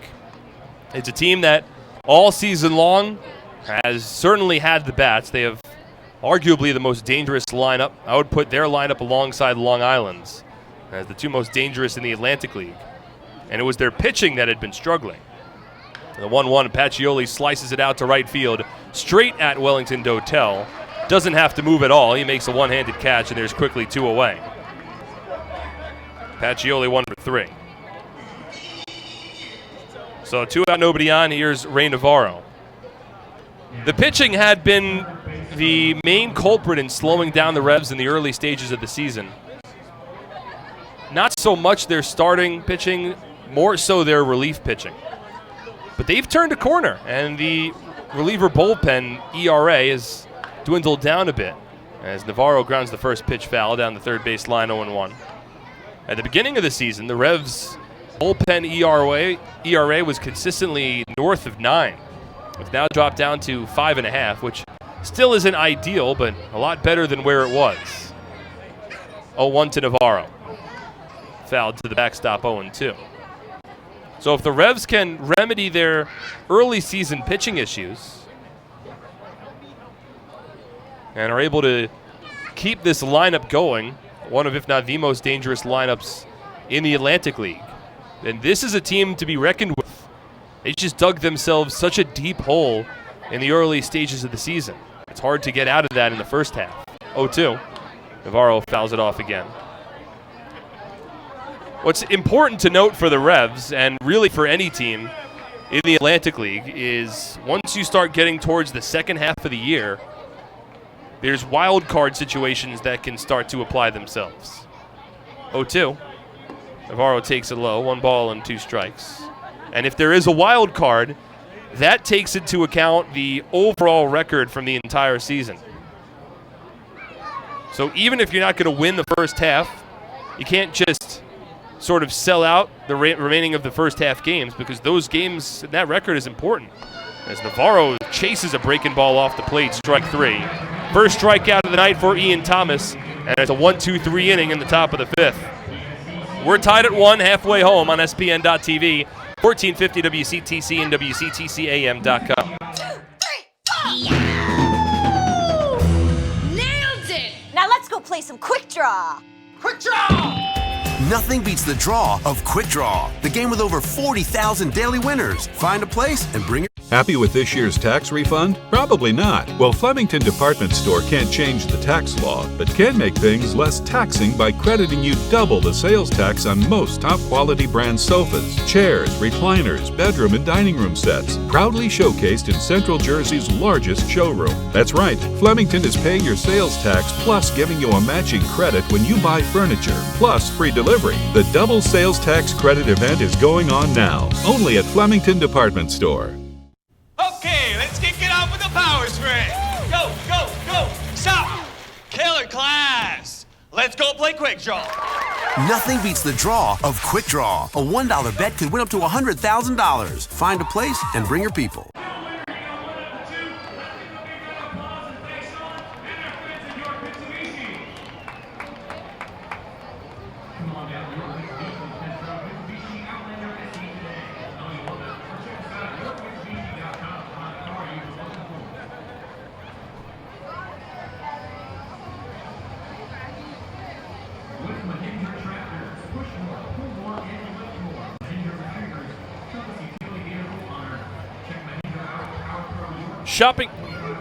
Shopping for a new car, hit a home run.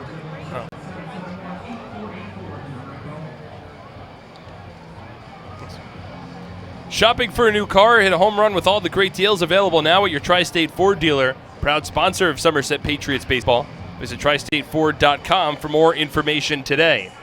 HealthQuest, the top 100 health and fitness club in the nation, is right here in our community, conveniently located on Route 31 in Flemington and open 7 days a week. HealthQuest proudly serves all of Central New Jersey.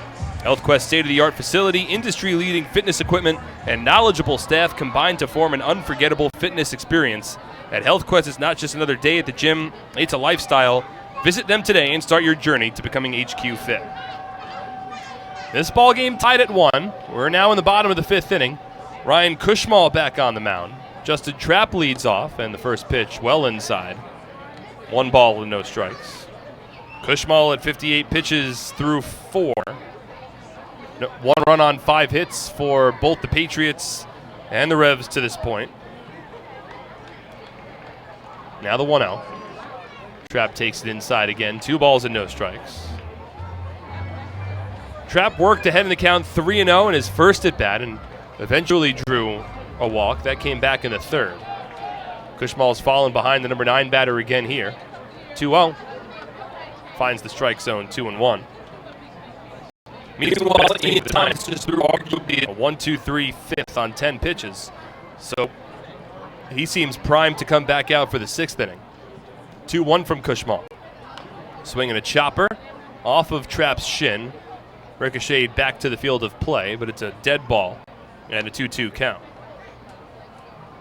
In case you're just joining us, the Patriots grabbed an early 1-0 lead in the top of the 3rd inning. That came on a 2-out RBI single from Will Kenger. The Revolution responded in the bottom of the 3rd on a 2-out RBI single from Henry Castillo. Those have been the 2 runs so far tonight. Now the 2-2 from Cushmall.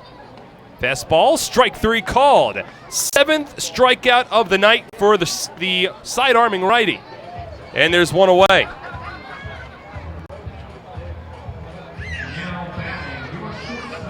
Cushmall struck out Ryan Dent looking with runners on the corners and 2 away to end the 4th inning.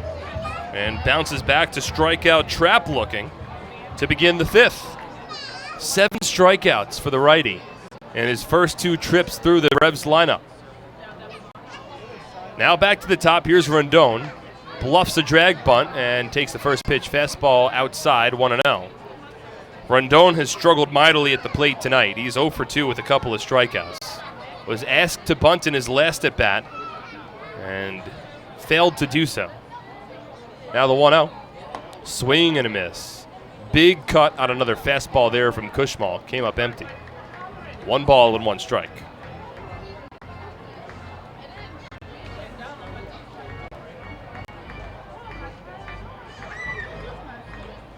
From the windup, now the 1-1. Misses inside as Rondon jackknifes out of the way. Nearly falls to the ground. Puts his left hand on the ground to protect his body, and then the momentum carries him a bit down the third base line.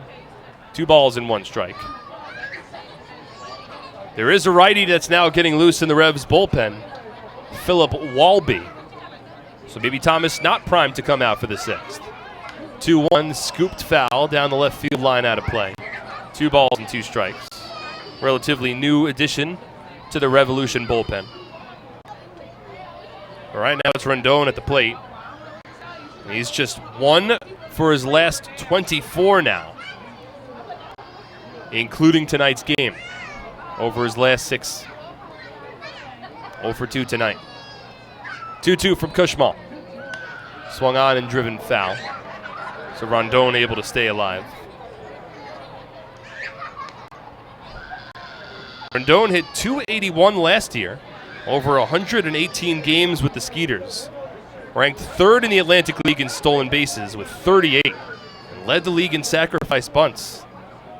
It's a big part of that Skeeter team that ultimately won the Atlantic League championship. 2-2. Fouls it off again to stay alive.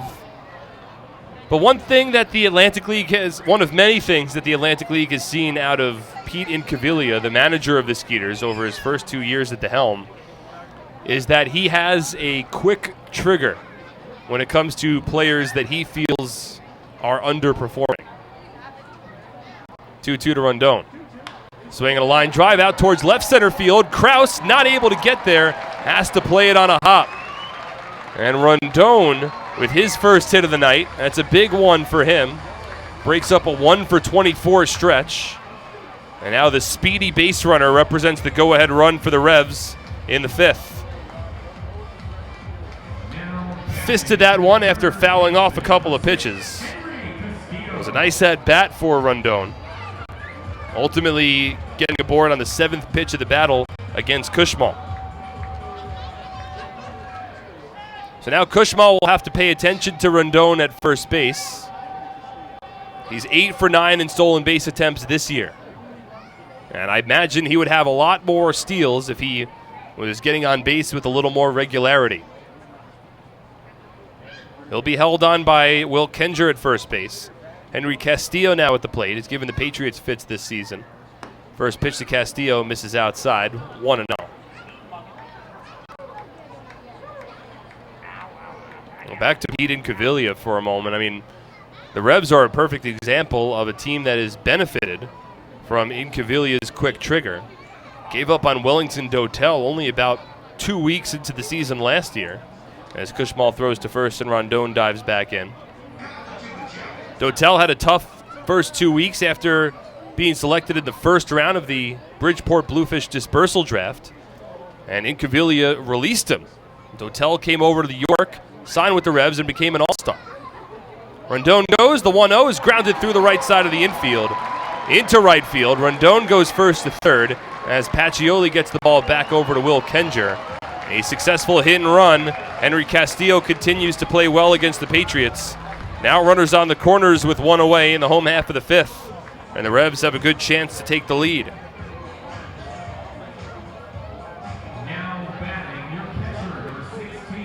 It's the middle of the order for the Revs, with 1 away in the bottom of the 5th. This game tied at 1. Isaiah Tejeda now stepping in. Hit one a mile in the air out to deep left center field in his last at-bat. Rondon has excellent speed off of third, and the Patriots will play their infield hoping for a double play. Craig Massey shaded well towards the second base bag. There is a big hole on the right side of the infield as Kenger holds on Castillo. Kushmal from the stretch, first pitch. It's a fastball, a little up and away. 1 ball and no strikes. A run on 7 hits for York, 1 run on 5 hits for the Patriots. The Revs have left 4 runners on base to this point. They're 1 for 5 with runners in scoring position. Kushmal now about to throw his 74th pitch of the evening. 1 out. Swing and a ground ball towards first, fielded by Kenger. To second for 1. Turn throw to first with Kushmal covering the bag. It is in time, side retired. An inning-ending 3-6-1 double play, and Kushmal gets out of the jam. No runs for the Revs on 2 hits, no errors, and 1 runner left on base. Tied at 1, we head to the 6th on SPN.TV, 1450 WCTC and WCTCAM.com.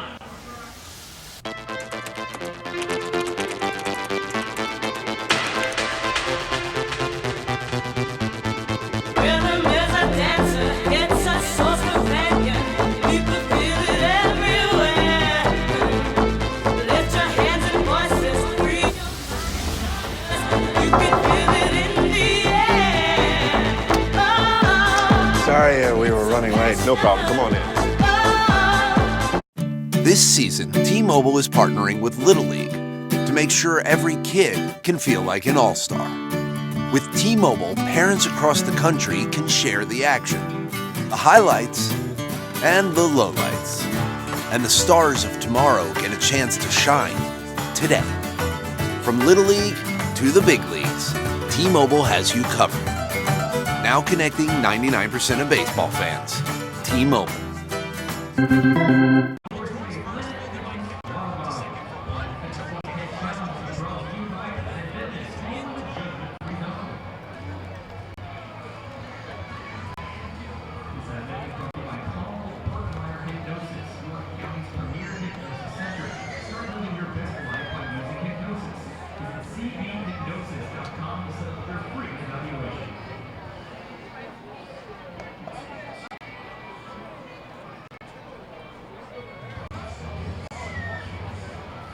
Ideacom is now offering businesses free VoIP phones. With Ideacom, you can reduce your phone bill, work from anywhere, and enjoy local support.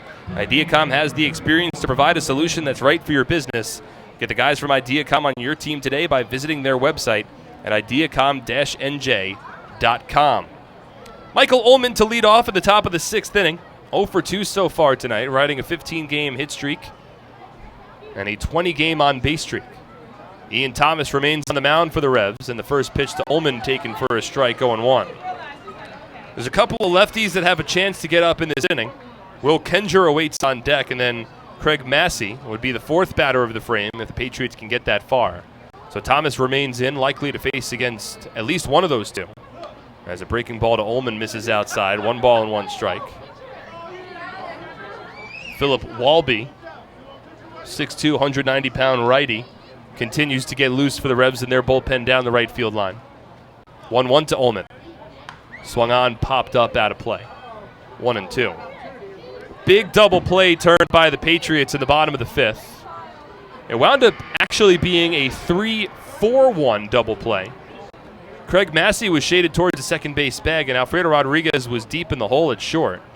So when Will Kenger fielded it, it was Massey who covered the bag before returning the throw to first base where Kushmal covered. 1-2. Swung on and missed, strike 3. Breaking ball gets Ullman down on strikes. Drops to a knee, out in front of the off-speed pitch. And there's 1 away to begin the 6th inning. Thomas has settled down nicely. That's now 7 in a row retired by the southpaw, ever since Alfredo Rodriguez led off the 4th inning with a base hit. Now 2 strikeouts for Thomas. This ball game still tied at 1.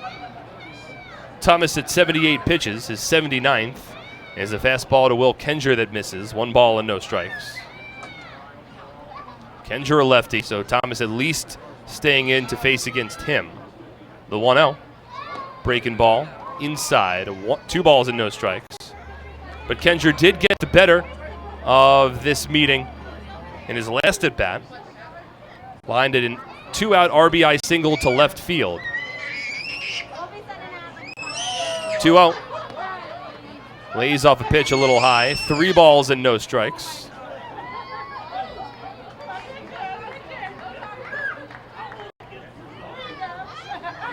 Thomas works quickly, the 3-0. Kenjer taking all the way, takes a strike, 3-1. The York Revolution mascot downtown currently hanging out with some fans immediately in front of the broadcast booth. Having some fun. 3-1 on its way. Kenjer takes a pitch, low and away, ball 4. So in the third plate appearance that Kenjer faces Thomas, he reaches base for his 3rd time. Was hit by a pitch in the 2nd, an RBI single in the 3rd, now draws a 1-out walk in the 6th. That the 2nd walk issued by Thomas.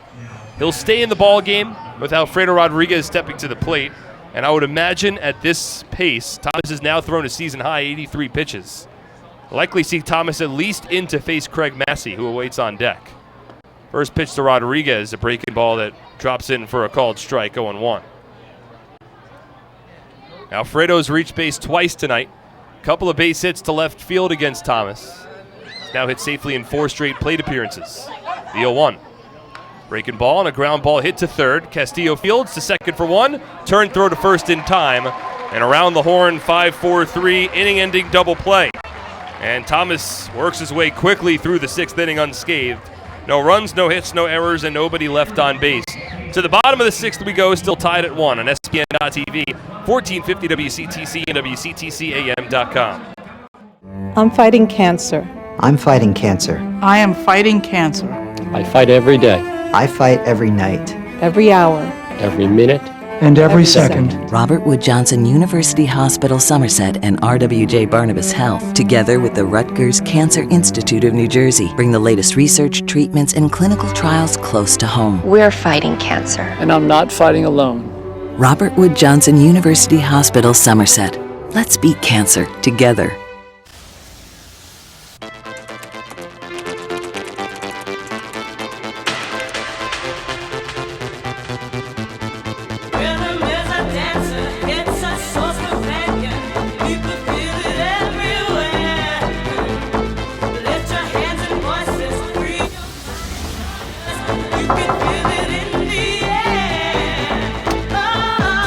Sorry, we were running late. No problem. Come on in.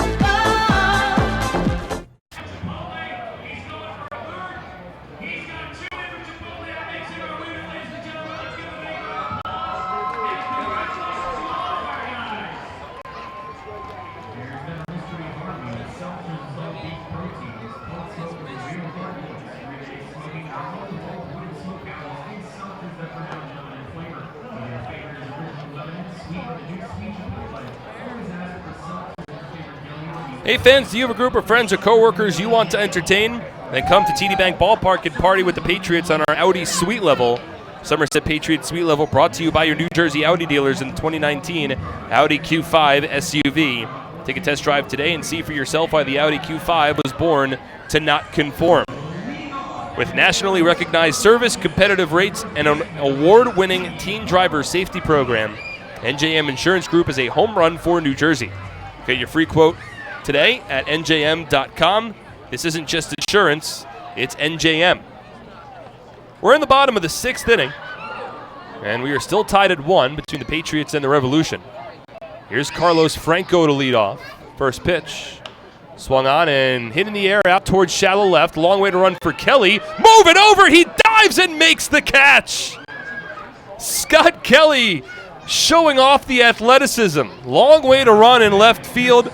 Lunged towards the foul line, and he's able to make the catch for the first out of the inning.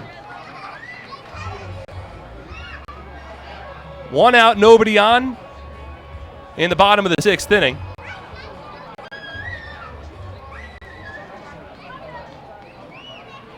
And now J.P. Sportman, the batter. First pitch from Kushmal taken for a strike, 0-1. A highlight reel play for Scott Kelly. Again, he's making his first start of the season in left field tonight. Has gotten starts in over and right. The 0-1 to Sportman, taken low and in, 1 ball and 1 strike. We mentioned it a couple of different times throughout the season, but Kelly certainly made a pitch to the Patriots coaching staff during the offseason saying, hey, I can contribute in the outfield. A 1-1, a line drive, fair down the left field line. Over Navarro, rattles around in the corner. Sportman around first, heads into second base standing safely with a one-out double. Second hit of the night for JP Sportman. And the Revs once again will have the go-ahead run in scoring position. They've been threatening often tonight. That's the first double of the ball game for the Revs, a team that leads the league in doubles by a considerable margin. And now will be the 5th straight inning in which York has put a runner in scoring position. Here's Wellington Dotel, 0 for 2 today. Struck out in the second, flew out to right his last time up in the 4th.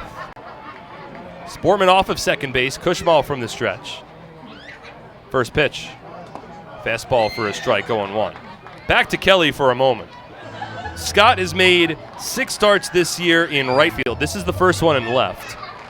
Fans might remember the first start that Kelly made in the outfield this season came at Clipper Magazine Stadium against the Lancaster Barnstormers. And he was making that start in right field for good reason. As Kushmal from the stretch turns around and stares Sportman back towards second. Brett wanted to work Kelly's bat into the lineup and figured Clipper Magazine Stadium would be a good opportunity to start because they had the short porch and right. Kelly showed himself well in right field and wound up getting 5 more starts in that position. 0-1 to Dotel, swinging a foul ball. 0-2. So tonight with the lefty on the mound for the Revs in Ian Thomas.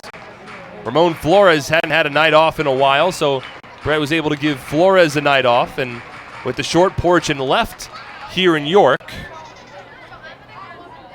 figured it was a good opportunity with the way Kelly's playing, keep his bat in the lineup and give him a start in left field. Runner at second, 1 away. 0-2 to Dotel. Swinging a muscled line drive foul, and Dotel able to stay alive.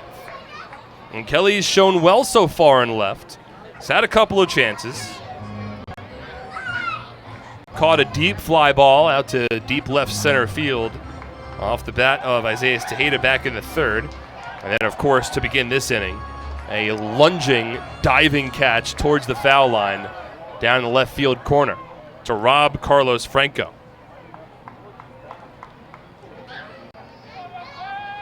Kushmal versus Dotel. Here's the 0-2. Another line drive foul.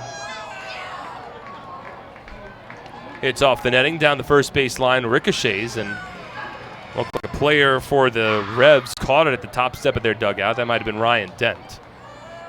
Dotel working a nice at bat here. He's fouled off a couple of 2-strike pitches against Kushmal. Still an 0-2 count with a runner at second and 1 away in the bottom of the 6th inning. Revs and the Patriots tied at 1. Another close game for this Somerset squad as Dotel now asks for time. Kushmal pitching into the 6th inning for the 2nd time this year with the Patriots. He's now at 82 pitches. He's allowed 1 run on 8 hits, 1 walk, and 7 strikeouts to this point. 0-2. Another hot shot line drive foul off the sweet level, and it finds itself into some unoccupied seats down the right field line. 3 straight foul balls from Dotel. Jonathan Cheshire is getting loose for the Patriots in their bullpen down the left field line. This a close game. Cheshire showed well in his Patriot debut last night. So an opportunity for him potentially to get 2 straight appearances. 0-2. Breaking ball taken low. 1 ball and 2 strikes. The Revs have had plenty of opportunities. They've left 5 runners on base to this point. And again, this now the 5th straight inning in which they've had a runner in scoring position. From the stretch, the 1-2. Sportman goes, pitch misses outside, throw to third, tag applied, and they say Sportman beat it out. A high throw from Gonzalez. Navarro dropped the glove down to apply the tag. And Sportman able to dive in safely. That's a big stolen base. Revs now with the go-ahead run 90 feet away from home. The throw beat Sportman, but looked like Navarro might have missed the tag. And we'll see how the Patriots want to play this now. 7th steal of the season for Sportman. It's the second stolen base of the night for the Revs. Patriots infield comes in a tied ball game. Kushmal could certainly use a strikeout. It's a 2-2 count with one away. Dotel 0 for 2 today. Angelise Nina awaiting on deck. Long turn at bat for Dotel. Here's the 2-2. Fastball misses low and away. 3 balls and 2 strikes. Kushmal jumped ahead quickly 0-2. Dotel then fouled off 3 straight pitches, and now he's taking 3 pitches out of the strike zone. It's turned into an 8-pitch battle. Dotel about to see the 9th pitch now from Kushmal with a runner at third and 1 away. Tied ball game, bottom of the 6th. The payoff pitch. Swinging a chopper over to third. Navarro backs up, gloves, and his only plays to first, and he not able to beat Dotel. He beats it out for an infield single. The Patriots irate. Scoring from third base is J.P. Sportman. And now Brett Jody sprinting out of the Patriots dugout down the third base line. Jovan Gonzalez is fired up as well. He's angling towards third base umpire Steve Zawiski, hoping for a conversation. Will Kenger got in the face of the first base umpire Joe Del Balso. It was a close play at first base. Boy, I thought they got him. A run was going to score regardless. The Revs have taken a 2-1 lead. The ball was chopped right in front of home plate, and Navarro had to jump in the air and sort of back up a bit to field it. And now Brett asking for all 3 umpires to have a conversation together to see if they want to overrule the call from the first base umpire Joe Del Balso. It's a quick conversation between all 3, and nothing comes of it. And now Brett might be making a pitching change while he's out there, and he will. He takes the ball from Ryan Kushmal, and that's going to be it for Kushmal. And as Kushmal leaves, he has some choice words for Zawiski, the third base umpire. He is barking at him, and Kushmal's just been tossed from this game. Kushmal's pointing towards third base, and now he's going to get into the face of the third base umpire, Steve Zawiski. And while he keeps on pointing towards third, I think this stems back to the play between the stolen base from J.P. Sportman, where the Patriots thought that they might have had him out at third base. And Kushmal is getting his money's worth, chasing around the third base umpire, Steve Zawiski, and only now he's going to start to walk off the field. It was a big call at third that didn't go the Patriots' way, and then a big call at first base. 2 plays in this inning, both close, and both causing the frustration of the Patriots. York has taken a 2-1 lead. There's a runner at first and 1 away as we step aside for the pitching change on SPN.TV, 1450 WCTC, and WCTCAM.com. Attention troops, Scout Nights with the Somerset Patriots will be returning to TD Bank Ballpark for the upcoming season on Friday, June 28th, Sunday, July 28th, and Thursday, August 29th. Additionally, our Girl Scout days are set for Sunday, June 30th, and Saturday, September 21st. Troops will have the honor of presenting both their PAX banner along with our nation's colors on the field before the game. A parade around the field will end with the troops lining the infield during the national anthem. Scouts looking to earn badges for presenting the colors and going on a Go See It outing can fulfill both, all while enjoying America's pastime. Tickets begin at just $8.50 for everyone in the group, with commemorative Scout patches available for just $1.50. Visit SomersetPatriots.com or call 908-252-0700 so you can get involved and have your troop honored at a professional baseball game. For complete family eye care, go where the Patriots go. See Dr. I.B. Ehrlich and Dr. Martin Storbeck at the Bridgewater Optometric Center, located in Pearl Vision at the Somerset Shopping Center. Bridgewater Optometric Center, the official eye doctor of the Somerset Patriots. Bring in your Patriots ticket stub for an additional 5% discount. Somerset County Education Association supports the outstanding public school employees that make your child's education possible. The Revs have taken a 2-1 lead here in the bottom of the 6th inning. A lot of frustrations on the side of the Patriots on a couple of close plays, one at third, one at first. Ryan Kushmal had been taken out of the ballgame for Jonathan Cheshire and then was tossed from the game afterwards by the third base umpire. Now the first pitch from Cheshire, making his second appearance as a Patriot, is a side-armed fastball that misses inside to Angelise Nina. 1 ball and no strikes. It's been an eventful bottom of the 6th inning that has seen the Revs take the lead. Runner goes from first as Nina swings and misses. Throw to second, and they got him. Oh man. Thrown out at second base is Wellington Dotel, and looked like he might have been able to get the foot in there, but Zawiski rings up Dotel. It's a caught stealing. And there's 2 away now in the bottom of the 6th. Meanwhile, the pitch was in for a called strike, so it's a 1-1 count. As Nina now chases a slider out of the zone.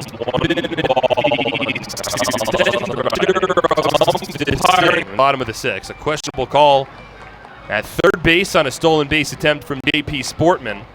Questionable call at first on an infield single from Wellington Dotel.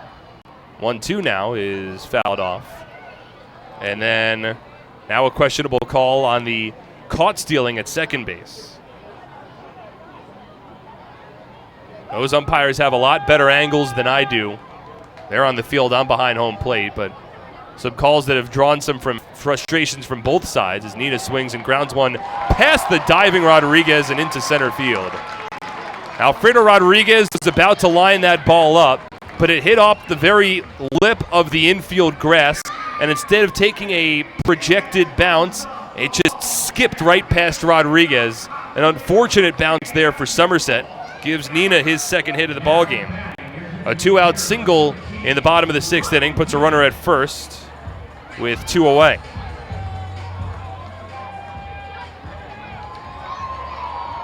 Now the 10th hit of the night for the Revs. They've doubled up the Patriots in the hit column. Cheshire from the stretch, and the first pitch now to Ryan Dent. Misses inside, 1 ball and no strikes. 3 straight hits for the Revs in this inning, after Carlos Franco was robbed of a base hit on a diving catch by Scott Kelly to begin the frame. J.P. Sportman lined a double down the left field line, stole third base as the 1-0 is taken low. 2 balls and no strikes. And Wellington Dotel chopped a grounder to third. That Ray Navarro had to sit back, jump in the air to make a stop, and then fired over to first base. And the ruling was that Dotel beat the throw. Scored Sportman from third, gave the Revs a 2-1 lead. 2-0 now to Dent, swung on and tipped foul. 2-1. That chased Ryan Kushmal from the ballgame, after which he started arguing with the third base umpire Steve Zawiski and was ejected from the game. He left. Cheshire came in. Wellington Dotel was thrown out trying to steal second base on a bang-bang play. And then Angelus Nina able to ground a base hit past Alfredo Rodriguez at short. He's off at first with 2 away. 2-1 to Dent. Misses inside. Dent spins out of the way. 3 balls and 1 strike. 2 runs, 10 hits for the Revs. 1 run, 5 hits for the Patriots. It's been a close game throughout. York's had a number of opportunities, and they were finally able to cash in here in the 6th. 3-1 on its way now from the righty. Swinging a grounder towards the Patriot dugout, foul. 3 balls and 2 strikes. It's the second appearance on the season for Cheshire. Recently signed by the Patriots after beginning the season in the Toronto Blue Jays organization. Pitched last night, allowed a hit, struck out a batter in a scoreless inning of relief against the Long Island Ducks. Now the 3-2. Nina runs, and the fastball taken low and away, ball 4.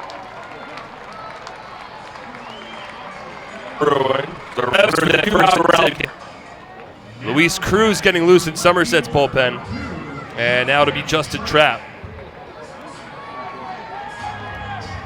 This game still certainly within reach for the Patriots. But the way the Revs bullpen has stumbled towards the finish line in games this season, still a lot of baseball left, but this is a big sequence here with the lefty Cruz getting loose. Certainly could be a situation where we might see him if Cheshire can't retire Justin Trapp here. Trapp's 0 for 1. Struck out looking at his last at-bat as Jovan Gonzalez comes out to the mound to have a quick conversation with Jonathan Cheshire. They go over the signs as there's a runner at second base. It's Nina at second and Dent at first. 2 out, bottom of the 6th, already a run home. York leading this one 2-1. First game of a 7-game road trip for the Patriots, starting a stretch of 14 of their next 17 on the road. First one from Cheshire. Trapp takes it at the knees, a called strike, 0-1. Meanwhile, the Lancaster Barnstormers, they defeat the Long Island Ducks 4-3 in the front end of a doubleheader over on Long Island, which means if the Patriots can win tonight, no matter what the Ducks do in Game 2, Somerset would jump back into sole possession of first place. The 0-1. Trapp takes a breaking ball at the knees for another called strike. He just shakes his head at home plate. And it's an 0-2 count with 2 away. Nina off of second, Dent off of first. And Trapp, the right-handed batter, working against the righty Cheshire. Now the 0-2. Swing and a tapper foul. Cheshire with that sidearm delivery. Snapped off a slider that was tailing away from the righty Trapp. Just flung the bat head at the ball and got a piece of it to stay alive. Meanwhile, the Southern Maryland Blue Crabs are still holding on to a 5-3 lead over the High Point Rockers. That game in the bottom of the 6th in Waldorf. 0-2 from Cheshire. Swing and a miss, strike 3. Trapp sent down on a breaking ball. That retires the side, but the damage done by the Revs. It's a run home on 3 hits, no errors, and 2 runners left on base. 2-1 York. We move to the 7th on SPN.TV, 1450 WCTC and WCTCAM.com. What better way to spend a summer night than taking a group to a Somerset Patriots game? Enjoy one of the best ways for families, friends, and businesses to catch affordable entertainment right here in Central Jersey.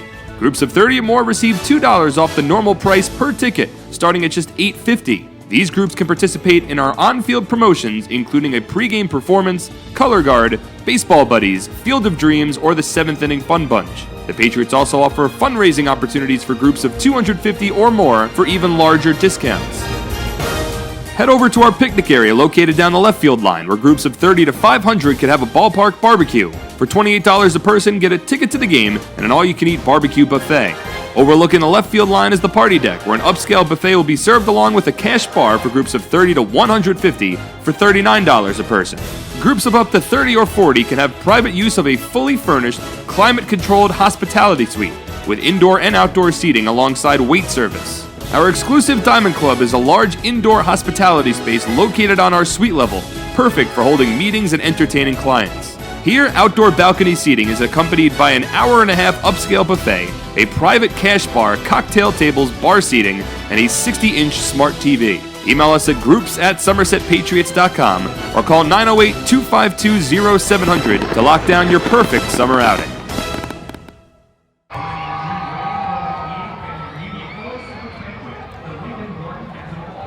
Looking for a great deal on a car? You'll score big savings at your Tri-State Ford dealer, proud sponsor of Somerset Patriots baseball. Visit tristateford.com for more information today. Trune Associates is the sponsor of the lawn seating area in the ballpark. At Trune Associates, you'll find more than a wide variety of competitive insurance products. You'll find people who understand your needs. Trune Associates, a team of licensed professionals who care about their clients. Trune Associates, proud sponsor of Somerset Patriots baseball. Now for the rest of the game. 1 run earned on 5 hits, 2 walks, and 2 strikeouts. He's now in line for what would be his second win of the season if the Revs bullpen could get the final 9 outs in this one. Philip Walby, the first one called upon. The righty steps on the mound to work against Massey, Krause, and Kelly. 6, 7, 8 in the Patriot lineup. First one to Massey. Fastball with an over-the-top delivery taken low. 1 ball and no strikes. 2 runs, 10 hits for the Revs. 1 run and 5 hits for the Patriots. It's now the first time that the Patriots are seeing Walby pitch on the year. The 1-0.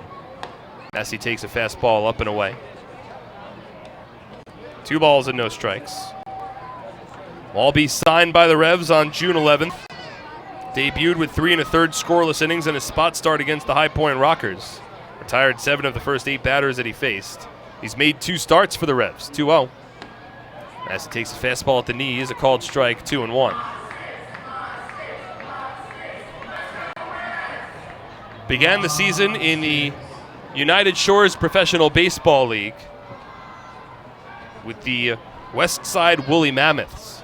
2-1. Massey fouls it off. 2 balls and 2 strikes.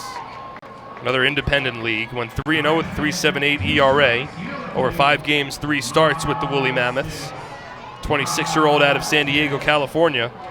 Originally drafted by the New York Yankees in the 12th round back in the 2013 draft at a San Diego State University.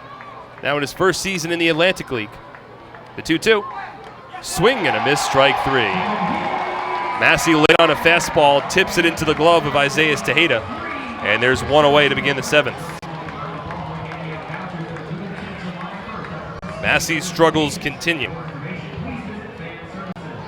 3rd strikeout of the night for Revs pitchers. 1 out, nobody on, and here's Michael Krause. Has worked a couple of nice at-bats so far tonight. He's 0 for 1 with a walk.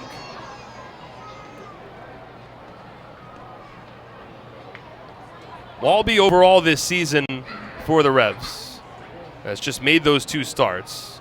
He's allowed 3 runs on 9 hits over 7 1/3 innings entering tonight. First pitch to Krause, a breaking ball that misses low and away, 1-0. Has an over-the-top delivery.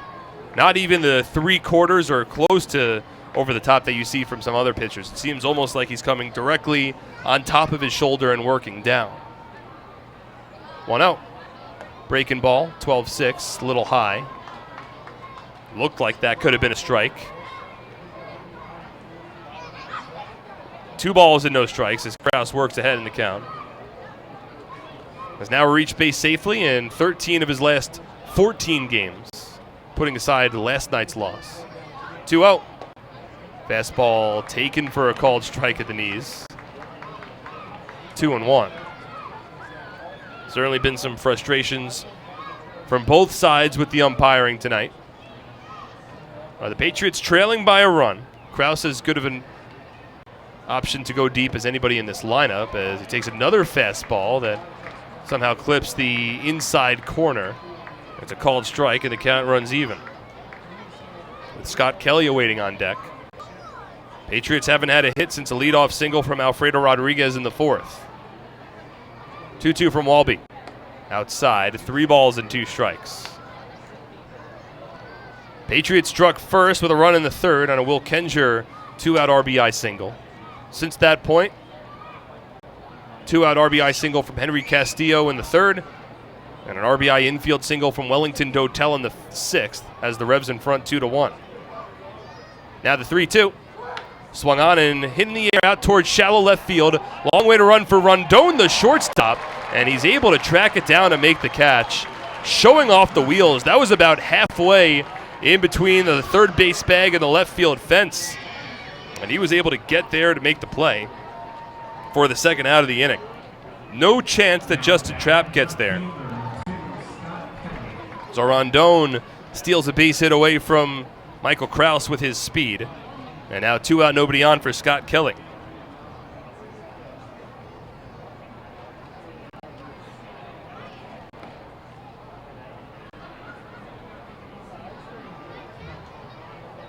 Kelly 0 for 2 today. Righty on righty matchup. First pitch takes a fastball for a called strike, going 1. Scott's been such a catalyst for this team, playing terrific defensively no matter where he's plugged in, and working tough at bats and getting on base at the plate. 0-1. Breaking ball drops in for a strike, 0-2.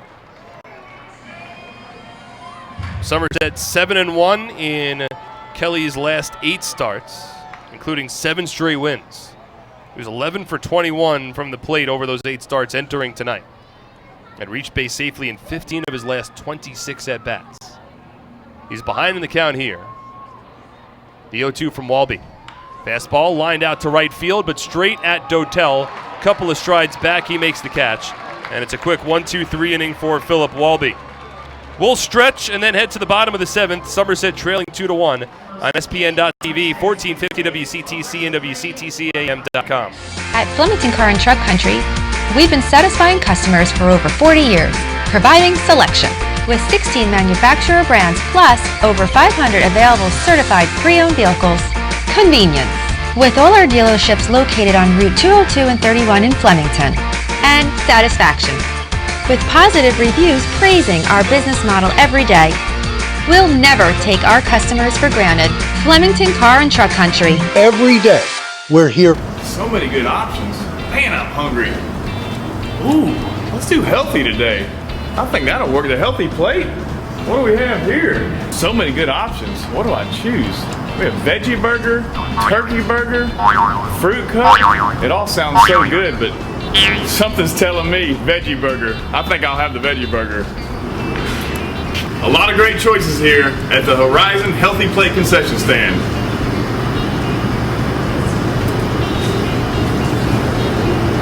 That's a tasty burger.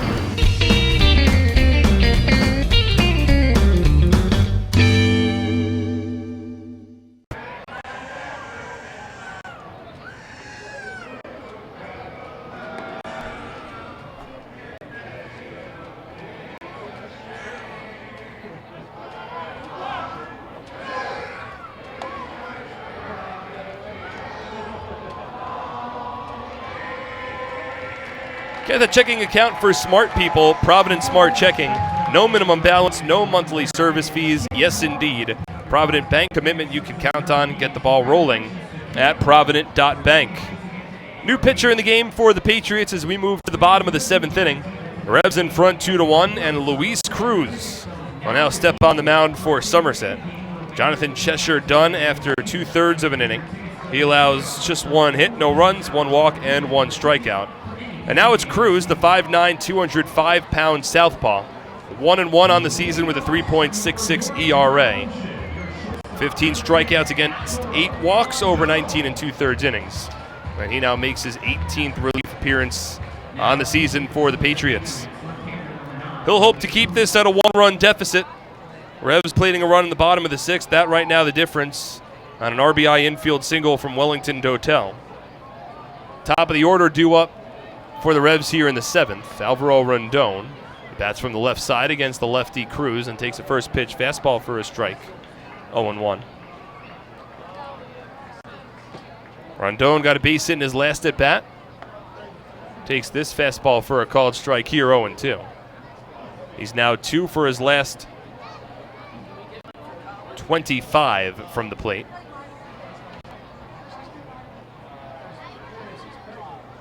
0-2 from Cruz. Slider taken off the plate. 1 ball and 2 strikes. So Rondon, Castillo, and Tejeda do up. 2 runs, 10 hits for the Revs. 1 run, 5 hits for the Patriots. 1-2. Breaking ball. Strike 3 called. Hovering slider hung a bit. And Rondon fooled for the first out of the inning. 9th strikeout of the ball game for Patriot pitchers. And the 3rd time that Rondon has struck out. So 1 away. And now Henry Castillo will step in. Cruz, of course, had that tough outing in which he allowed 5 runs, all earned over 1 inning against the High Point Rockers. His 2nd time on the mound this season, all the way back on May 1st, and has been trying to bounce back ever since. Castillo swings at the first pitch and lifts it in the air out to shallow center field. It's the second baseman Massey backpedaling to make the catch. And there's quickly 2 away. But since that point, Cruz's ERA has continued to steadily fall. He's only allowed 1 earned run since May 19th. That's a stretch of 9 relief appearances. He's allowed 4 runs total over that stretch, but just one earned run, lowering his ERA over that stretch from 7 down to where it currently stands at 3.66. He's also tossed 4 straight scoreless relief appearances, carrying that into tonight. Now Isaiah Tejeda at the plate takes a first pitch for a strike, 0-1. Patriots pitchers, by and large, have been excellent. Lowest team ERA by a considerable margin in the Atlantic League. They've allowed 2 runs to this point, both charged against Ryan Kushmal, as Tejeda takes a strike and falls behind 0-2. Kushmal, the starter for Somerset, Allowed 2 runs on 9 hits, 1 error, and 2 runs, 9 hits, 1 walk, 7 strikeouts. Over 5 1/3 innings. Now the 0-2. Fastball, strike 3 called, and a quick 1-2-3 inning for Luis Cruz. Strikes out a pair, quickly sets down the top 3 batters in the Revs order, and we move to the 8th. York still in front 2-1 on SPN.TV, 1450 WCTC and WCTCAM.com. I'm fighting cancer. I'm fighting cancer. I am fighting cancer. I fight every day. Every night, Every hour. every minute, and every second. Robert Wood Johnson University Hospital and RWJ Barnabas Health, together with the Rutgers Cancer Institute of New Jersey, bring the latest research, treatments, and clinical trials close to home. We're fighting cancer. And I'm not fighting alone. Robert Wood Johnson University Hospital. Let's beat cancer together. This season, T-Mobile is partnering with Little League to make sure every kid can feel like an all-star. With T-Mobile, parents across the country can share the action, the highlights, and the lowlights. And the stars of tomorrow get a chance to shine today. From Little League to the big leagues, T-Mobile has you covered. Now connecting 99% of baseball fans. T-Mobile.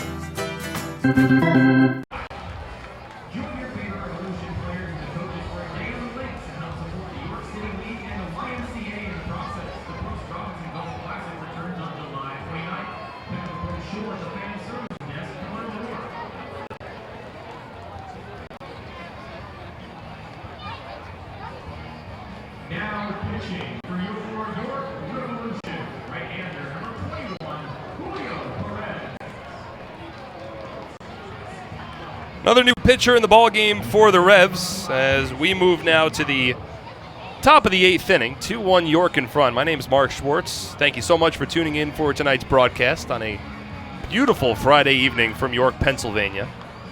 The new pitcher in the game, Julio Perez. He takes over for Philip Walby, who showed well, tossing 1 scoreless inning without allowing a base runner and striking 1 out. And now Perez steps on the mound here to work as the setup man for York. Perez originally drafted by the Revs in the Atlantic League Players Showcase down in Florida back in late March. It's 1-2 on the season with a 4.01 ERA across 25 relief appearances. Also has 4 saves on the year. The righty will work from stretch against the 9-1-2 batters in the Patriot order. Yovan Gonzalez leads off. First pitch. Swing and a miss. Healthy cut at a fastball. Swinging for the fences there, and he falls behind 0-1. This is now the 3rd at bat of the night for Gonzalez, and the 3rd time tonight that he has led off an inning. 1 for 2 at a base hit back in the 3rd. Now the 0-1. Swing and a miss again. Fastball had a little tailing action to it. Working away from the right-handed 4th-year catcher. And Yovi's quickly falling behind 0-2. It'll be Gonzalez followed by Pacioli and Navarro in the Patriot order. 0-2 from Perez. Fastball misses well outside as it rolls to the backstop. 1 ball and 2 strikes. Mike Broadway getting loose for Somerset in their bullpen. Likely to come on for the bottom of the 8th inning with the Patriots trailing 2-1. During the night, tied for first place in the Liberty Division alongside the Long Island Ducks, a game and a half up on the High Point Rockers. 1-2 to Gonzalez. Swung on and fouled off over the backstop. Again, the Ducks are playing a doubleheader against the Lancaster Barnstormers tonight. They dropped the first game 4-3. For Lancaster, it was a very much needed win. The Barnstormers had been riding an Atlantic League long 7-game losing streak. Longest active losing streak in the league entering tonight. 1-2. Fouled off again. So that 7-game skid for the Barnstormers ends in game 1 of their doubleheader against the Ducks out in Bethpage Ballpark. Game 2 set to get underway momentarily. Meanwhile, the Blue Crabs are still holding on to a 5-4 lead over the High Point Rockers. Former Patriot El Haj Muhammad currently in the ballgame for the Blue Crabs. 1-2. Swing and a miss, strike 3. Jovan frustrated. Had a lot of strong swings in that at bat. Perez was just challenging him with fastballs, and ultimately Perez wins the battle for the first out of the inning.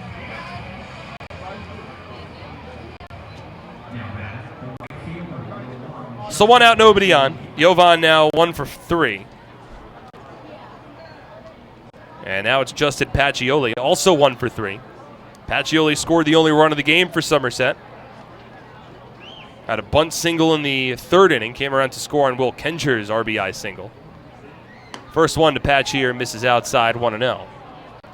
Pacioli, an important guy for the Patriots to get on. With his speed, certainly a walk or a base hit could quickly turn into a double.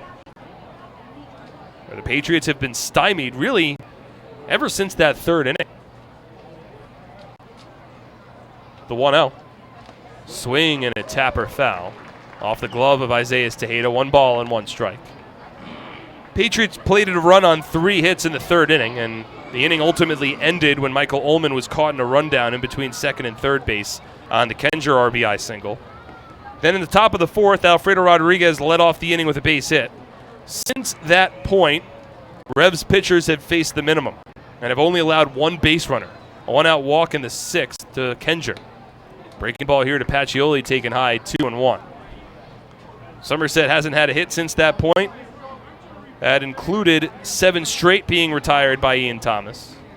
He finished his night allowing 1 run over 6 innings. And currently, 5 Patriots in a row have been set down. 2-1 to Pacioli. Fastball taken low and in. 3 balls and 1 strike. Couple of close pitches there. Well, Pacioli ahead in the count. A walk would be big for Somerset. They'd love to get him on base. Has 1 career home run. The 3-1. Taken for a called strike at the knees. Pacioli thought he had drawn ball 4. He tossed his bat towards the Patriot dugout and was about ready to start walking down the first base line. But the pitch was called a strike by Buzz Albert on a night where umpiring has certainly not been at its best. Now a 3-2 against Pacioli. The pitch taken low, ball 4. And Pacioli ultimately does draw the 1-out walk. That puts the tying run on base for Somerset in the top of the 8th inning. And this now representing as good an opportunity as the Patriots will have to get back into this one. We'll see how aggressive Patch wants to get at first base. He has 7 steals and 9 attempts on the year. And that's tied for the team lead alongside Michael Krause. York, of course, will be cognizant of his speed. It's a pretty large lead over at first for Patch. Perez will work from the stretch. Ray Navarro now steps in.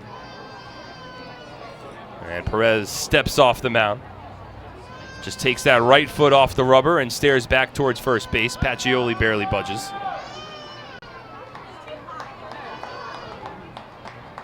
(2-1), Revs lead. 1 out, top of the 8th inning. Tying run for the Patriots at first base. And a throw to first. Pacioli dives back in. Pacioli was only caught stealing 4 times total over his first 2 seasons with the Patriots. Overall, in his time in Somerset, he has stolen 76 bases and has been caught 6 times. As the Revs check in once again at first base and Pacioli dives back in. Patch stole 35 bases and was caught twice in 2017. Stole 34 bases and was caught twice last year. Stole 7 bases and has been caught twice so far this year. He goes. First pitch, a called strike, throw to second, and he beats the tag. A feet first slide into second base and a stolen base for Justin Pacioli. It's an 0-1 count, but the tying run in scoring position for the Patriots. And just so impressive. A situation where, that's how you're sort of able to distinguish the average base stealers and the good base stealers from the great ones. When everyone in the ballpark knows that it's a stolen base situation and you're still able to swipe the bag. Perez just fired a fastball in. It was a good pitch for Tejeda to throw on, and Pacioli just flat out beat the throw. 0-1. Navarro takes a fastball outside, 1 ball and 1 strike. So Somerset with a runner in scoring position now for the first time since the 4th. They trail 2-1. With Patch's speed, a base hit certainly has a chance to score him from second base. Perez steps off the mound and stares Pacioli back towards second. There almost was a close play at the plate for the only run of the game for Somerset in the 3rd. It was a sharply hit line drive RBI single from Will Kenger to left field. Justin Trapp was throwing home, and there would have been a play had the ball not been cut off. 1-1. Navarro laid on a fastball, 1-2. Ray's done a good job as of late of staying back on pitches, keeping his hands back. It's worked well against breaking balls, but it was caught a little flat-footed on that fastball from Perez. Falls behind 1-2. Ray with 12 RBI on the season. He's 0 for 2 tonight. 1-2 poked foul. Navarro able to stay alive. Michael Ullman awaiting on deck. He's got a couple of streaks that are on the line. Ullman's 0 for 3. Riding a 15-game hit streak. That's the longest for the Patriots this year. And a 20-game on-base streak. But right now it's Navarro working against Perez with Pacioli off of second. Somerset trailing by a run. The 1-2. Swung on and fouled off to the backstop. Onto the suite level and falls back to the general seating bowl behind home plate. Still a ball and 2 strikes. The Revs bullpen has struggled to finish off games this season. They currently have Peter Tago, a quick-moving right-handed relief pitcher, getting loose in their bullpen down the right field line. Mike Broadway getting ready for the Patriots down the left field line. He's set to come in for the 8th, whether this game is a 1-run deficit, tied, or leading. 1-2. Swing a line drive right to first base, picked off by Franco. Navarro hit the ball on a line, but it went right to Franco. Didn't have to move, just reached out his left arm. Ball found its way into his glove, and there's 2 away. Just tough luck there for Navarro and the Patriots, as that ball was smoked. But Franco in the right place at the right time. Now 2 away in the top of the 8th inning, and here's Michael Ullman. Again, 2 long streaks on the line, with Pacioli the tying run at second. First one to Ullman. Fastball low and away, 1-0. Ullman has enjoyed some success against the Revs this season, including some clutch hits. Could go all the way back to the first series between these two teams at Peoples Bank Park. Ullman had a 3-for-5 game with 3 doubles back on May 6th. Overall, 5 for 13 against the Revs entering tonight, but 0 for 3 so far. Hitting .295 in the month of June. It's a righty-on-righty matchup. Ullman ahead in the count, 1-0. Perez comes set, checks the runner, the 1-0. Up and away, 2 balls and no strikes. Will Kenger, already with an RBI tonight. He's reached base 3 times. He awaits on deck, certainly hoping for an opportunity. Pacioli at second's the tying run. Ullman at the plate is the go-ahead run. It's a 2-1 Revs lead in the top of the 8th inning with 2 away. The 2-0. Fastball taken low, 3 balls and no strikes. So Ullman's jumped ahead here. I wonder if he'll have the green light. Should get a pretty good pitch to hit here. You don't want to walk the go-ahead run on base with a lefty getting ready to come on. Knowing the Patriots, I think they might give him the green light here. 3-0. He swings, and he fouls it off down the right field line. So not too surprising. Of course, you would love to get on base if you're Ullman, continue that on base streak, and keep the inning moving for the Patriots. But you're recognizing at that situation you're going to get a pitch to hit. Might as well be locked and loaded. A base hit with the outfield playing deep, and Pacioli's speed should tie up the ballgame. It's now a 3-1 count with 2 away in the top of the 8th. Pacioli drew a 1-out walk and stole second base to get into scoring position. And now Perez will step off. Big spot here for Perez in a York Revolution bullpen that on the season holds a 5.38 earned run average.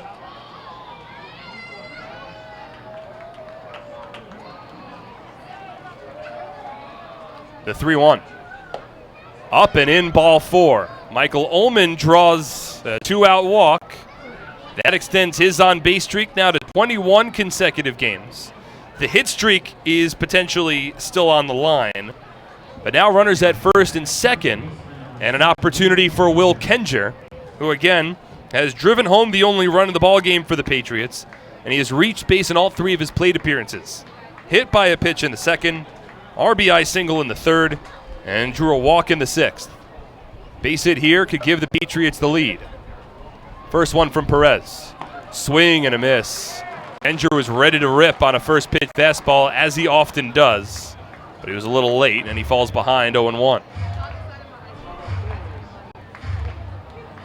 Somerset hasn't had a hit since the leadoff batter of the 4th inning. They've got 5 hits overall tonight. Wind blowing out to right. The 0-1. Swung on and tapped foul. Another pitch right down the middle. Kenger was a little underneath it. And Perez has quickly jumped ahead in the count 0-2.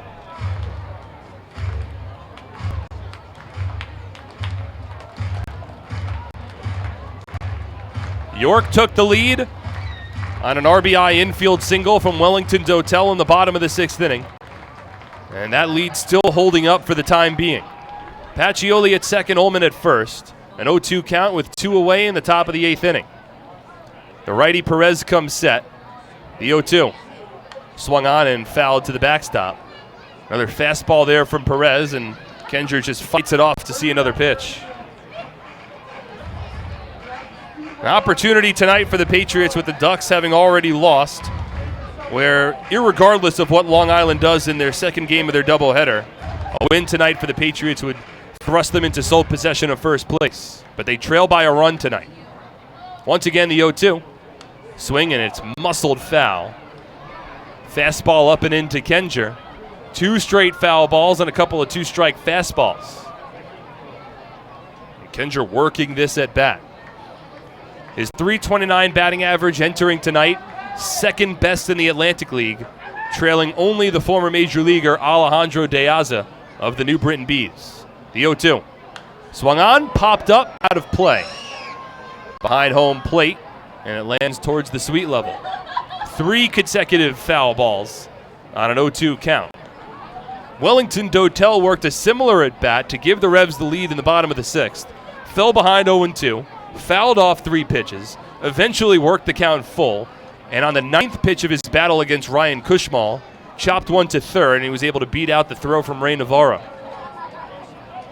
Pacioli at second, Ullman at first, 2 away, top of the 8th, Somerset trailing 2-1.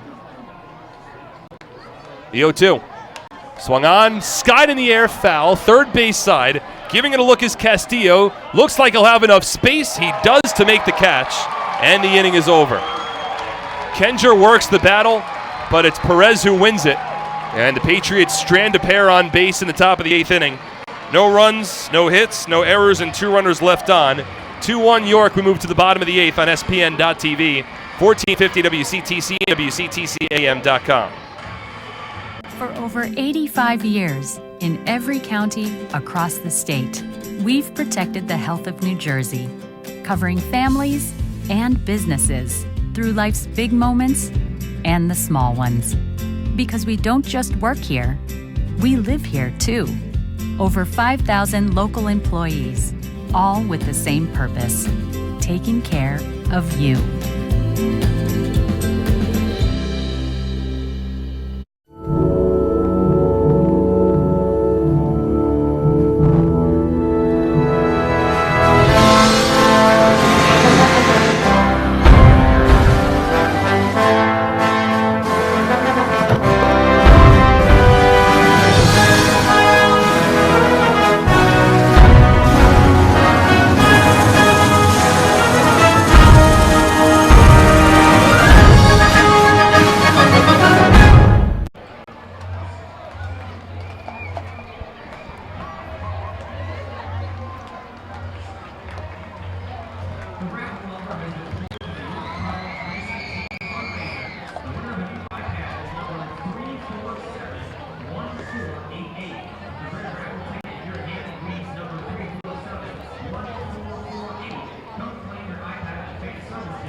Luis Cruz remains on the mound for the Patriots as we move to the bottom of the 8th inning. Somerset failing to come through in a prime opportunity in the top of the 8th. A one-out walk for Justin Pacioli, stole second, and then eventually a two-out walk for Michael Ullman. Somerset not able to come through after a long battle for Will Kenger. Even earlier in that inning, Ray Navarro lining one sharply to first base, but it was right at the first baseman Franco. So Somerset will look to the 9th, but before they get to there, is Luis Cruz on for the bottom of the 8th. First pitch swinging is Carlos Franco, and the ball chopped to first. Will Kenger can't make the play. Franco beats it out, and it's a leadoff base runner for the Revs. Chopper that probably should have been a play made by Will Kenger. Ball ricocheted off of his glove, bounced to the second baseman Craig Massey. And it's been given an infield single right now for Will Kenger. I'll have to look at the replay, see exactly what happened there. Cruz was kept on to face the lefty Franco, and that's going to be the only batter that he faces in the bottom of the 8th inning. Throws one pitch and will be taken out of this ball game. And now Mike Broadway will come on for the bottom of the 8th. So runner at first, nobody out. We'll have a pitching change. Somerset trailing 2-1 on SPN.TV. 1450 WCTC and WCTCAM.com. Attention New Jersey camps, it's time to start thinking about your summer schedule and field trips for your campers. The Somerset Patriots camp days have returned for the upcoming season. Head over to TD Bank Ballpark in Bridgewater to check out top-notch baseball for the best price in town. The 2019 camp dates are officially set for Thursday, July 18th, Wednesday, July 31st, and Wednesday, August 14th. The Patriots are welcoming camps with groups of all sizes to come out to the ballpark to enjoy America's favorite pastime. Each game begins at 11:05 a.m. and tickets start at just $8. There are also lunch options available for just $5. In addition, each camp in attendance will be welcomed with a public address announcement and a scoreboard announcement during the game. Camps can also take advantage of our on-field programs throughout the game based on availability. So book now to ensure a memorable baseball-filled, fun-in-the-sun trip for your camp today. Give us a call at 908-252-07. Mike Broadway, the new pitcher, with a runner at first and nobody out in the bottom of the 8th inning on what was ruled an infield single for Carlos Franco. Looked at the replay, and it's really hard to tell exactly what happened. Kenger was charging the ball and looked like he might have just flat-out missed it. If he makes that play, then he probably gets the out at first. Instead, he missed it. It went to the second baseman, Massey, who then threw it on to first, and Franco beat it out, so they've ruled it an infield single. Either way, now the righty Broadway comes in to face J.P. Sportman. Revs leading by a run. I'm sure they'd love to get an insurance run. They have the righty Jamison McGrain getting loose in their bullpen. Seems ticketed to come on for the 9th inning. First pitch from Broadway. Sportman swings and misses at a fastball 0-1. Broadway on the mound here now, tasked with keeping this game at a 1-run deficit. J.P. Sportman 2 for 3. Scored the go-ahead run in the bottom of the 6th inning after a one-out double. Amidst a couple of controversial calls, the Revs played it a run. 0-1 from Broadway is swung on and missed 0-2. In that inning, Sportman stole third base. The Patriots thought that he was out at third base. And then he scored on an infield single where Patriots thought that Wellington Totel was out at first. The run would have scored regardless. Now the 0-2 from Broadway.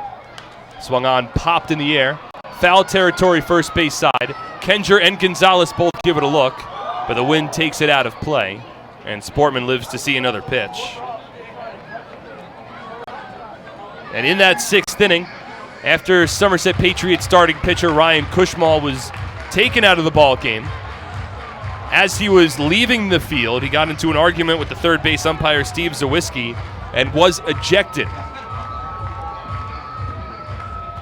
Arguing, seemingly, the play that took place at third base on the J.P. Sportman steal.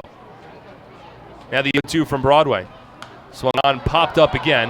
Behind home plate, Gonzalez will give it a look, but this one lands over the backstop. Once again getting out. Still an 0-2 count. 2 runs, 11 hits now for the Revs. 1 run, 5 hits for the Patriots. Sportman, a .311 batter, now riding a 19-game on hit streak. Righty against righty. Runner at first, the 0-2. Swinging a line, ground ball, and a short hop to third, picked by Navarro. Turd throw from second to first in time. A 5-4-3 double play, and Ray Navarro does it again with the glove. He has made those in-between hops look so easy at third base. They're not easy, I can promise you that, but Ray Navarro has had such a slick glove at third.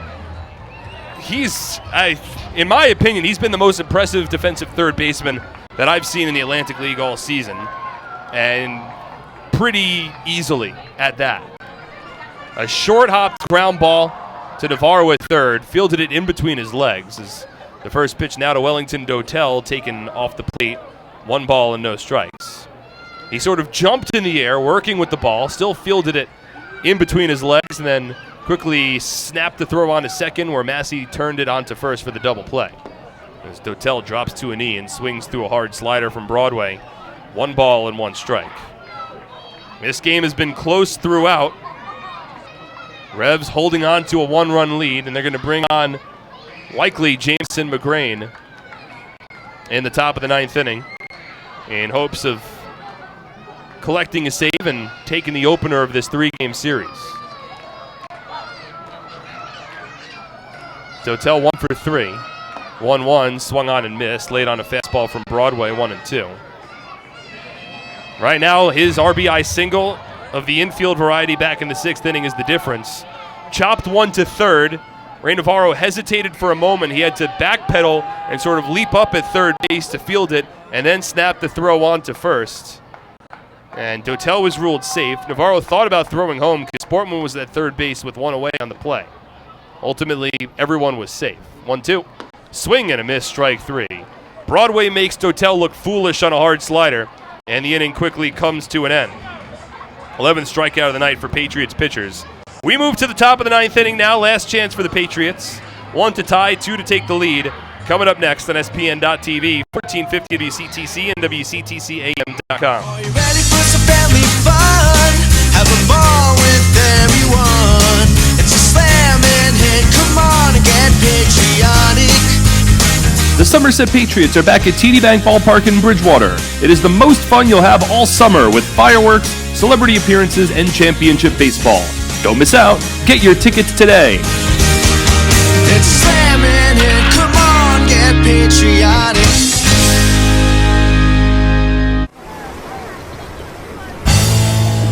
It's an unstoppable force, vast and mighty. It's the 101 days of summer, and this year it's bigger than ever. The NJ team is back again. We've got 101 days of prizes with other ways to win via our social channels, text message program, VIP club, and game changers. Find the fun at 101daysofsummer.com from May 24th to September 1st. Anything can happen in Jersey.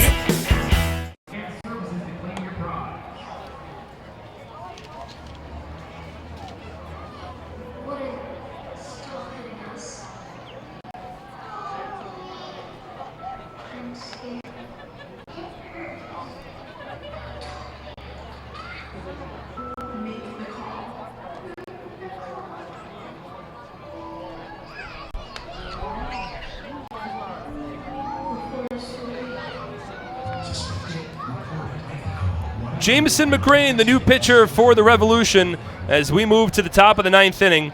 Last chance for the Patriots. They trail 2-1. Had a prime opportunity to tie up the ball game in the top of the 8th inning, failed to do so. And now they'll have to work against the righty Jameson McGrain.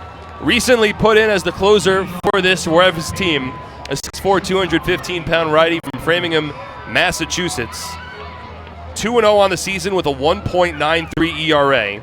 20 relief appearances over 18 and 2/3 innings. He has struck out 27, walked 14, and opponents hitting 188 against him. He only has one save, and it came in his last appearance last night against the Sugar Land Skeeters. Alfredo Rodriguez leads off in the first pitch. Fastball misses up and away, 1-0. So against McGrain, it will be Rodriguez, Massey, and Krause. 2 runs, 11 hits for the Revs. 1 run, 5 hits for the Patriots. Lone run for Somerset coming back in the third. They haven't had a base hit since Alfredo Rodriguez line drive to left field to begin the 4th inning. Rodriguez 2 for 3 today. The 1-0. Fastball tails outside. 2 balls and no strikes. The Revs have had a number of different players get save opportunities this year. Julio Perez was 4 for 5 in save opportunities. Josh Judy 5 for 7. Pat Young 2 for 3, and now Jamison McGrain 1 for 1. As Rodriguez takes a fastball inside, a close pitch there. And Alfredo's jumped ahead 3-0. Patriots would love to get a leadoff man aboard here, with the left-handed hitting Craig Massey awaiting on deck. Somerset has faced McGrain twice this season. This now the 3rd time. 3-0. Taken for a called strike, 3-1. Patriots first saw McGrain back on May 7th, tossed a scoreless inning, allowing 1 hit and 1 strikeout. And then back on June 8th, McGrain tossed a third of an inning. Now the 3-1. Rodriguez takes a slider for a called strike at the knees. And after jumping ahead 3-0, McGrain's worked the count full. 3 balls, 2 strikes, nobody on, nobody out, top of the 9th. Somerset trailing 2-1. Wind starting to blow in a bit from right center. 3-2. Swinging a ground ball, sharply hit to second, fielded by Nina, drops it briefly, picks it up, throws it on to first, and there's 1 away. Now Rodriguez had jumped ahead in the count, but McGrain works his way back. And now 1 away in the top of the 9th inning.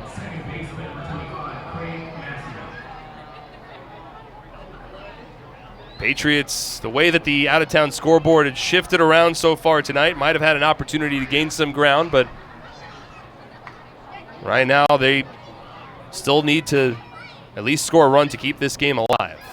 Craig Massey at the plate, and the first pitch fastball from McGrain taken low and outside, 1-0.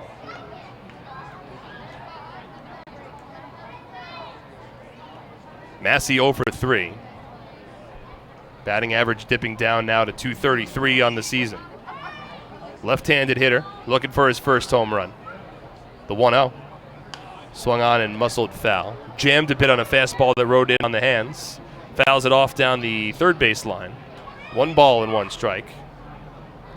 It's been a tough stretch of baseball for Craig Massey as of late. Trying to work his way back to the form he showed last year when he won the Atlantic League batting title. 1-1. Takes a fastball for a strike. Knee-high outside part of the plate, 1-2. Massey has just 1 hit over his last 5 games. He's 0 for his last 10 from the plate. He's behind the count here against the righty McGrain from the stretch, 1-2. Checks his swing, but the fastball misses high, 2-2.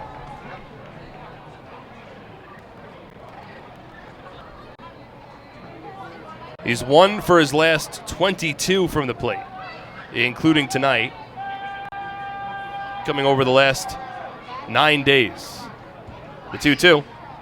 Inside, 3 balls and 2 strikes. So the second full count worked by McGrain. Massey certainly has plenty of speed.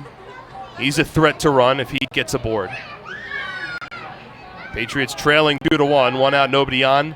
Top of the 9th inning. Jamison McGrain looking for his second save in as many nights. 3-2. Swung on and hit in the air. Shallow right field. It's the first baseman, Franco, in foul territory, and makes the catch. And the Patriots are down to their final out of the night.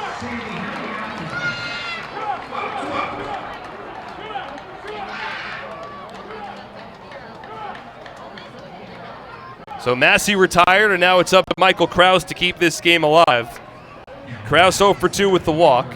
He does lead the team with 4 home runs. His home runs have all come out towards one that went a little bit more towards center.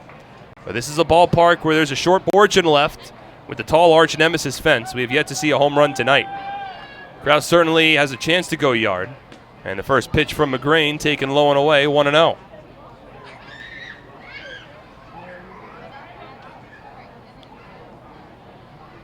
Four home runs, 7 RBI on the season for Krause. Batting 7th in the Patriot lineup tonight. The 1-0. Breaking ball stays high, 2-0. And with Krause getting ahead in the count here, it's tantalizing for the Patriots to, and Krause would want to get on base, but ahead in the count, it's also tantalizing for him to elongate his swing a bit, try to get one out to tie it up on one swing. The 2-0. Breaking ball taken low and away, 3 balls and no strikes. Now here's a tough choice for Krause. Do you take the green light? A walk combined with Krause's speed could get him over to second base with the stolen base, with Scott Kelly awaiting on deck. Or do you try to take advantage of a hitter's count, give him the green light, and hope that he could connect with one and send it out of the ballpark? The 3-0. He takes it, and it's a fastball for a called strike, 3-1. McGrain has worked a 3-ball count against each of the first 3 batters of this inning. He got the first 2 out. 2 out, nobody on. Patriots trailing by a run. And it's a 3-1 count. Another hitter's count for Krause. Here's the pitch. Fastball, outside, ball 4. Michael Krause draws a 2-out walk. And the inning continues for the Patriots. And with Krause's speed, certainly an opportunity where a stolen base could get him in scoring position. And the Patriots are going to bring in a pinch hitter here. Scott Kelly had been getting the start in left field. He will not bat here in the top of the 9th inning. Instead, the Patriots are going to bring in Ramon Flores, who offers a little bit more pop. In a situation where a base hit in the gap could potentially tie up the game. We'll see how aggressive Somerset wants to get with Mike Krause at first. Of course, if he's caught stealing, that ends the ball game. Krause 7 for 9 in stolen base attempts on the year. At one time in his career, stole 60 bases in the Atlantic League. He's the tying run. Ramon Flores now the go-ahead run at the plate for the Patriots. They're down to their final out. But Flores has the power to change the complexion of this with one swing. First pitch. It's a fastball, clips the outside part of the plate, a called strike, 0-1. Ramon on the season, hitting .295, 2 home runs, 28 RBI, second on the team. The 0-1. Krause goes, breaking ball upstairs, and there's no throw down to second. A good pitch on which Krause runs. That's his 8th stolen base of the season. And now the Patriots, with 2 out in the inning, have the tying run in scoring position. Somerset had the tying run in scoring position in the 8th inning with 1 out and failed to score. And now Ramon Flores has an opportunity where a base hit could win it. Brett Jody, the Patriots manager, just jumped out of the dugout to have a face-to-face quick conversation with Somerset Patriot third base coach Glenn Barker to make sure that they're on the same page. The outfield's playing deep against Flores. With Krause's speed, a base hit certainly has a chance to tie things up. The 1-1 from McGrain. Fastball, outside part of the plate, a called strike. Patriots frustrated, Flores frustrated. That was a close pitch. Low outside corner. And now Somerset down to their final strike of the night. The 2-strike clap picks up at Peoples Bank Park. Revs 1 strike away from taking the opener. They lead 2-1, but the tying run's at second. 1-2 to Flores. Skips a bit low. Flores takes a close pitch. And that runs the count even to 2 balls and 2 strikes. Revs wanted that one.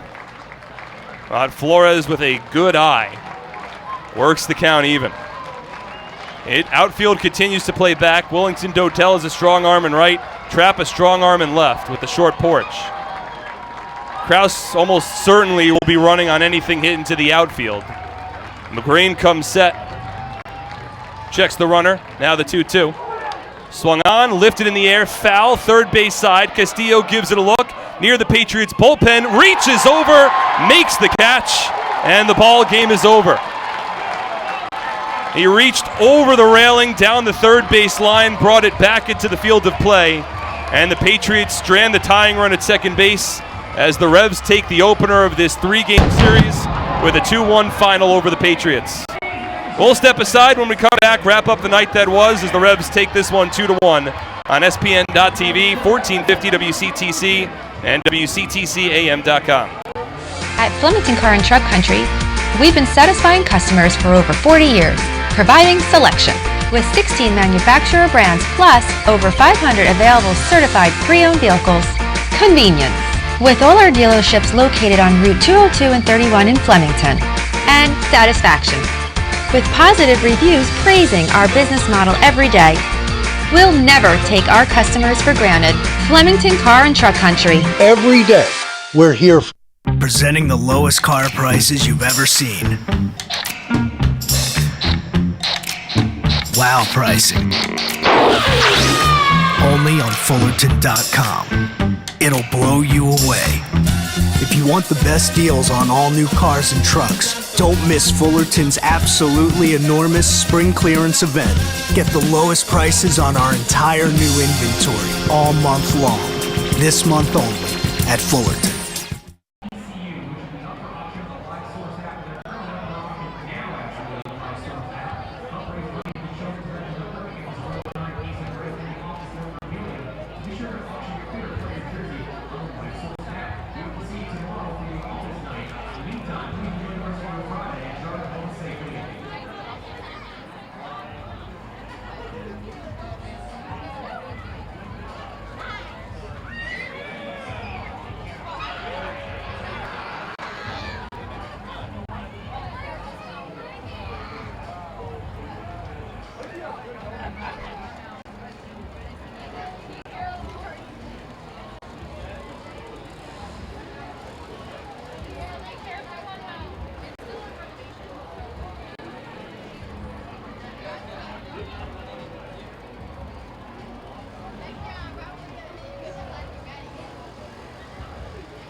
And welcome back to People's Bank Park for the final time tonight as the Somerset Patriots fall to the York Revolution by a final score of 2-1. Mark Schwartz here in the Flemington Department Store postgame show. Flemington Department Store, the area's best selection of quality clothing, flooring, furniture, and footwear found in our 2-acre showroom located on Route 31 north of the Flemington Circle. Flemington Department Store, it's worth the trip. An eventful game that didn't see a lot of scoring tonight as the Patriots took on the Revs for the first of a 7-game road trip. It was Ryan Cushmall on the mound for the Patriots, working against Ian Thomas for the Revolution. And Somerset would strike first in the top of the 3rd inning. A leadoff base hit from Jovan Gonzalez, followed up by a bunt single from Justin Pacioli, put runners at first and second with nobody out. Ray Navarro dropped down a sac bunt, and then Michael Ullman grounded into a fielder's choice, in which Gonzalez was thrown out at home. After that, there were runners at first and second with 2 away in the top of the 3rd inning for Will Kenger.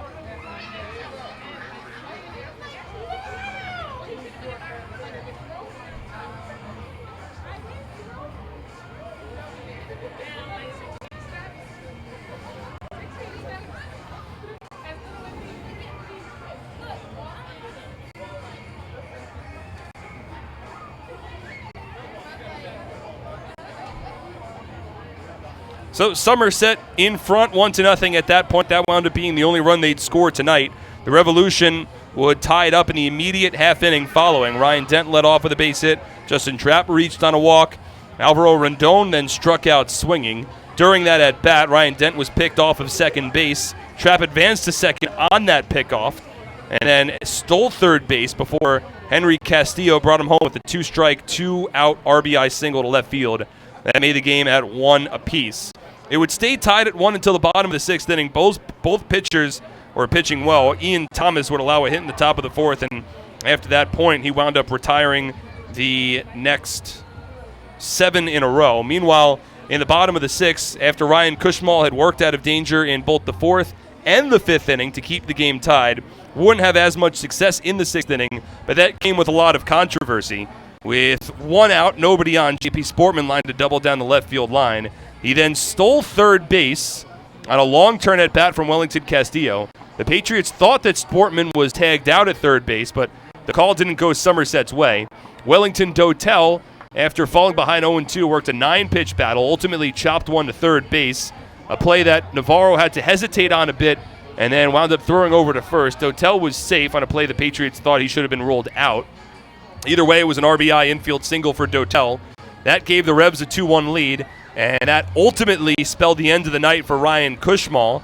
After he was taken out of the ball game, he then argued with the third base umpire, Steve Zawiski, and was ejected from the game after he had already been taken out of the ball game. The only ejection that we saw in tonight's contest. Ultimately, the Revs would not play another run in the 6th inning. Somerset would then have their opportunities against this Revolution bullpen. In the top of the 8th inning, a 1-out walk to Justin Pacioli. Stole second, but was stranded there when Julio Perez was able to work out of a jam. And then in the 9th inning, Patriots would get a 2-out walk from Mike Krause. Stole second base against Jamison McGrain on the mound for the Revs looking for the save. Ramon Flores entered as a pinch hitter with 2 out and a runner at second. Flores worked a nice at bat, but ultimately fouled out down the third base line. And the game ended when Henry Castillo reached over the railing into the stands down the third base line, caught the foul out, and retired Flores and gave the Revs a 2-1 win. So 2 runs, 11 hits, no errors, and 7 runners left on base for the Revs. 1 run on 5 hits, no errors, and 7 runners left on base for the Patriots. Ian Thomas, the winner, he improves to 2-0 after allowing 1 run over 6 innings. Ryan Cushmall takes his second consecutive loss after allowing 2 runs over 5 in the 3rd innings, but striking out a season-high 7 batters. And the save goes to Jamison McGrain, his second of the season, despite struggling his way through a scoreless top of the 9th inning. Ball game took 2 hours and 51 minutes here at People's Bank Park in front of an announced crowd of 2,754 fans. With the win, the Revs improved to 24-32 overall this season, while the Patriots, they take the loss, and they fall to 32-21 on the year. As we check the out-of-town scoreboard, again, the Long Island Ducks, they already lost the front end of their doubleheader 4-3 to the Lancaster Barnstormers over at Bethpage Ballpark. So for the time being, this very second, both the Patriots and the Ducks are tied still atop the Liberty Division standings. Meanwhile, the second game of that doubleheader is underway, and the Barnstormers have jumped out to a 4-0 lead at midway through the second inning. So if Lancaster's able to sweep that doubleheader and hold on to the second game over the Ducks, then even with the Patriots losing tonight, 2 losses for Long Island would thrust Somerset back into sole possession of first place in the Liberty Division. So we'll have to keep our eye on that one as the evening progresses. Meanwhile, the Southern Maryland Blue Crabs helped out the Patriots, defeating the High Point Rockers 5-4 and ending High Point's win streak. Also, the New Britain Bees defeating the Sugarland Skeeters 6-1 up in Connecticut. So, the updated standings in the Liberty Division, things are continuing to get more and more interesting as of this very second. As we just mentioned, the Ducks and the Patriots tied for first place. If Long Island comes from behind and wins the back end of their doubleheader, they'll be in sole possession of first. If they lose, and again they're trailing 4-0, then the Patriots would jump back into first place. Meanwhile, the High Point Rockers, having lost tonight, remain a game and a half out of first for the time being. And the New Britain Bees, with their win, have edged closer to every other team in the Liberty Division, now 4.5 back in fourth place. Meanwhile, in the Freedom Division, the Sugarland Skeeters are still in first despite losing 2 in a row. Now 7 games up on the York Revolution, 9.5 up on the Lancaster Barnstormers, and 11.5 up on the Southern Maryland Blue Crabs. Our next broadcast will take place tomorrow night back here at Peoples Bank Park. Liam O'Sullivan on the bump for the Patriots, 3-3 with a 3.40 ERA. He will work against Dan Miner for the Revs, 4-4 with a 4.89 ERA. First pitch at 6:35 p.m., so our coverage on SPN.TV, as well as 1450 WCTC, will begin at 6:30 p.m. Eastern Time.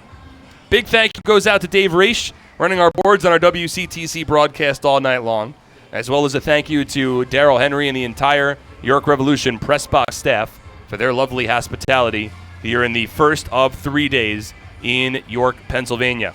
But that'll do it for us from Peoples Bank Park. Again, your final score, it's the Revolution taking the opener 2-1 over the Somerset Patriots. For everyone involved with the broadcast, my name is Mark Schwartz. Again, thank you so much for tuning in tonight. Have a pleasant rest of your Friday evening, everybody.